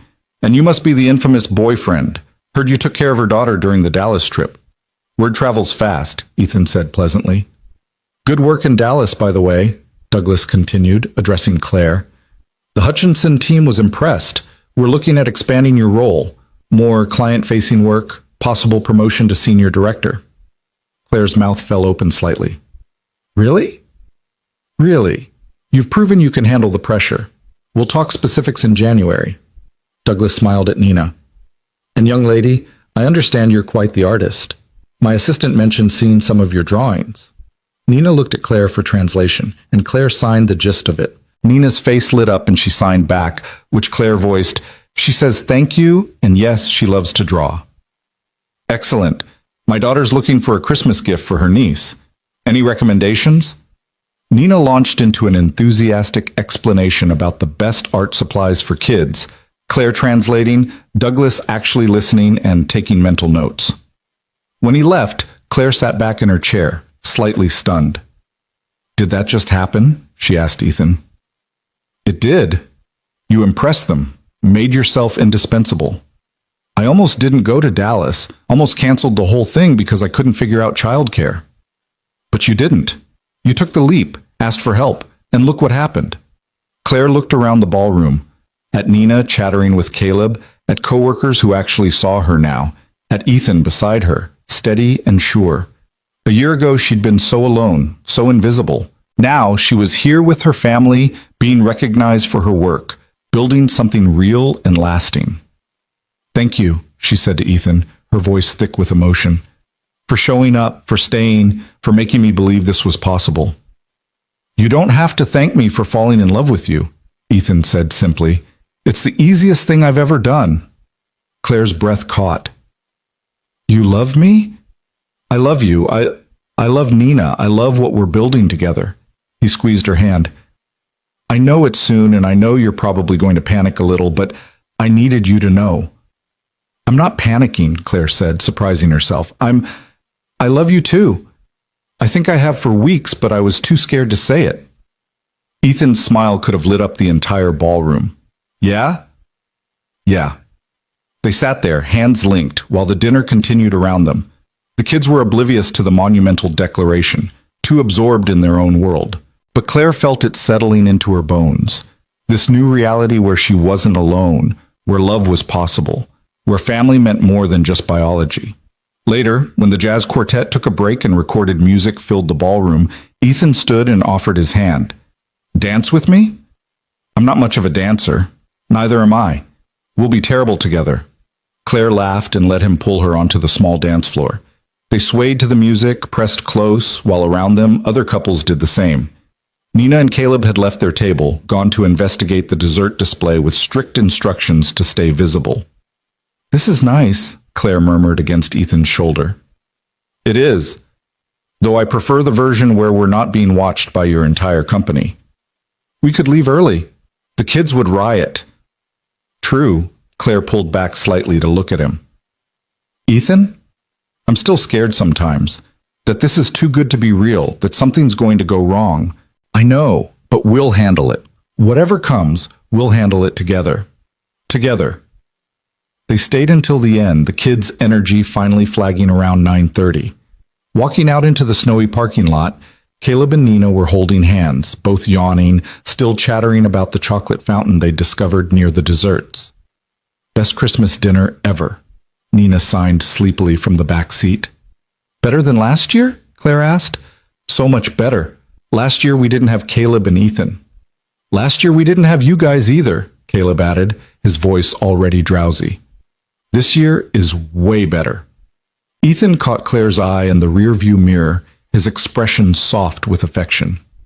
This messy, imperfect, beautiful thing they'd built was real, was worth every moment of fear and vulnerability, was worth choosing over and over again.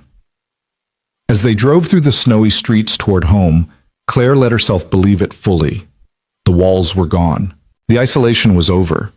In their place was something infinitely better: connection, love, the promise of a future built together. And for the first time in 7 long years, Claire Monroe felt like she was exactly where she belonged. Christmas Eve arrived with the kind of perfect snowfall that belonged in movies, fat flakes drifting down in lazy spirals, coating everything in pristine white. Claire stood at her kitchen window watching it accumulate, her heart doing that familiar flip between joy and terror that seemed to define her life these days. Tonight would be their first Christmas together. All 4 of them, officially a unit, making traditions that would hopefully last years. The thought was exhilarating and terrifying in equal measure. "Mama, they're here!" Nina's shout, actual vocalization, rare and precious, came from the living room where she'd been stationed by the window for the past 20 minutes, watching for Ethan's car. Claire wiped her hands on her apron, took a steadying breath, and went to open the door. Ethan stood on her porch holding a casserole dish, snowflakes caught in his hair, his smile warm enough to melt the winter chill. Caleb was right behind him, arms full of wrapped presents, his face bright with excitement. "Merry Christmas Eve," Ethan said, leaning in to kiss her cheek. The casual intimacy of it still made Claire's stomach flip. "Merry Christmas Eve! Come in before you freeze!" The evening unfolded with surprising ease. They made dinner together, Ethan's famous lasagna paired with Claire's garlic bread, the kids setting the table with elaborate care, arranging napkins and silverware like it was an art form. Over dinner, they shared stories, the conversation flowing between spoken words and signs, everyone code switching naturally now. "Remember last year?" Caleb asked Nina through a mouthful of lasagna. "When we first met at the boring dinner." "It wasn't boring," Nina signed back, grinning. "That's when I got my best friend." "And when Dad got his girlfriend." Caleb signed the last word carefully, having practiced it specifically for this moment. Claire felt heat rise to her cheeks. "Caleb, what?" "It's true. Dad said you guys are together. That makes you his girlfriend." Ethan was trying very hard not to laugh. "Subtle, bud. Real subtle." After dinner, they moved to the living room where Claire's modest tree stood in the corner, its lights twinkling softly. Nina had insisted on decorating it exactly the same as last year, right down to the placement of her favorite ornaments. The snowflake from the Winter Festival hung in a place of honor, catching the light. "Hot chocolate time?" Ethan asked, already heading toward the kitchen. "With marshmallows!" both kids chorused. They settled on the couch with their mugs, the kids on the floor in front of the tree, adults on the couch close enough that their shoulders touched. Claire had queued up a playlist of instrumental Christmas music, soft and unobtrusive, creating ambiance without overwhelming. "Can we open one present tonight?" Caleb asked, the question clearly pre-rehearsed. "Just one? It's tradition." "Since when?" Ethan asked, amused. "Since right now. I'm starting a tradition." Nina looked at Claire hopefully. "Can we, Mama?" Claire glanced at Ethan, who shrugged with a smile. "Why not? One present each." The kids dove under the tree, searching through packages with barely contained glee. Nina selected a medium-sized box wrapped in silver paper, while Caleb chose something flat and rectangular. "At the same time," Nina insisted, and they tore into their presents in unison. Caleb's gift was a book, a graphic novel about deaf superheroes that he'd apparently been wanting forever. "This is so cool! Thank you!" Nina's was a set of art supplies, professional-grade colored pencils, and a sketchbook with thick, textured paper. Her face lit up like the tree behind her. "These are perfect, Mama. Perfect." "Actually," Claire signed, "those are from Ethan and Caleb." Nina's eyes went wide. She looked at Ethan, then launched herself at him in an enthusiastic hug that nearly knocked his hot chocolate over. "Thank you, thank you, thank you!" Ethan caught her easily, signing one-handed. "You're very welcome. Caleb helped pick them out." "I told Dad you liked the fancy pencils," Caleb added proudly. "The ones with all the colors." They spent the next hour just talking, sharing memories of past Christmases. Ethan told stories about Rachel's childhood, about sign language chaos and Christmas pageants where half the family performed in ASL. Claire shared quieter memories, just her and Nina, creating their own small traditions, making the best of their isolation. "It's different this year," Nina signed suddenly, her expression thoughtful. "Better different, not just me and Mama anymore."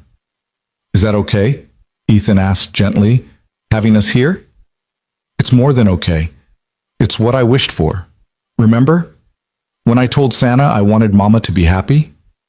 Claire's throat tightened.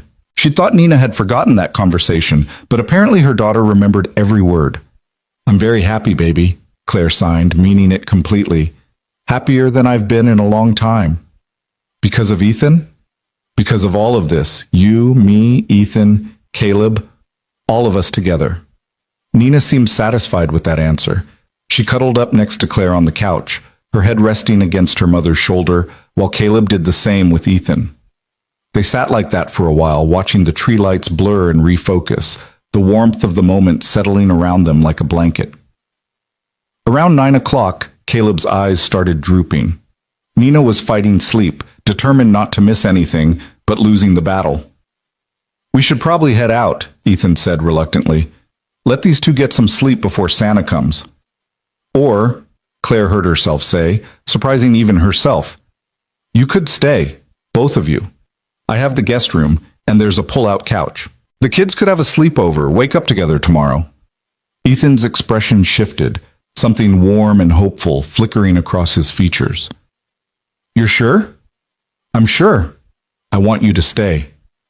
The kids perked up immediately, exhaustion forgotten in the face of this exciting development. Really? Caleb asked, already bouncing.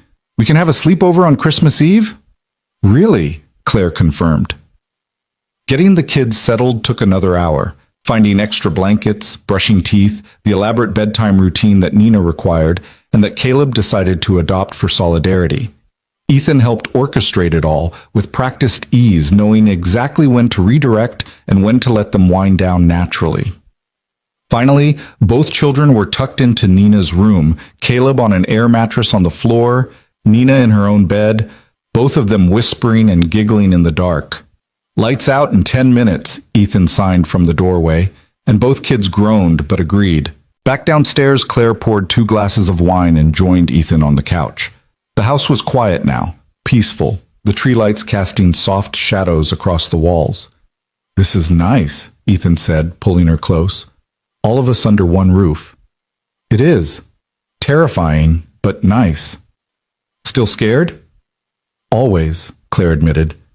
But less than before. You've taught me that scared doesn't mean impossible. You've taught me plenty too, like how strong someone can be when they have to carry everything alone, and how beautiful it is when they finally don't have to anymore. Claire turned to look at him, this man who'd walked into her life barely 2 months ago and changed everything. I love you. I know I said it before, but I need you to know I mean it. Completely. I know you do, and I love you. I love Nina. I love what we're building here. It's fast, Claire said. 2 months it's not very long. Does it feel too fast? Claire considered this, really thought about it. 2 months by the calendar, but it felt like so much more. Like they'd been building toward this for years instead of weeks. Like this was exactly where they were supposed to be. No, she said finally. It feels exactly right. Ethan's kiss was soft, sweet, full of promise. When they broke apart, he rested his forehead against hers. I have something for you. Can I give it to you now? Or do you want to wait until morning? Now. Definitely now. He pulled a small wrapped box from his jacket pocket, handed it to her with slightly trembling fingers. Claire unwrapped it carefully to find a velvet jewelry box. Inside was a delicate silver bracelet with 3 charms, the letters C, N, and E in sign language hand shapes. It's us, Ethan explained softly. You, me, and our kids. Thought you might like something to remind you that you're not alone anymore. Claire's vision blurred with tears. She held out her wrist wordlessly, let him fasten the bracelet, watched the charms catch the light. It's perfect. I love it. I have one more thing. Well, kind of. It's more of a question. Claire's heart rate picked up. Okay. Ethan took both her hands in his expression serious now. I know it's soon. I know we're still figuring things out. But Claire, I can't imagine my life without you and Nina in it anymore. I don't want to imagine it. So I'm asking, not for right now, but for someday, would you consider making this permanent? Moving in together, combining our families officially, building a real future together? Claire's breath caught. This was huge, monumental, the kind of commitment that should have sent her running for the hills. But instead, she felt only certainty settling into her bones. Yes, she said, the word coming easily. Not right now. Nina needs time to adjust, and we should probably date longer than 2 months before cohabitating. But yes. Someday. Absolutely yes.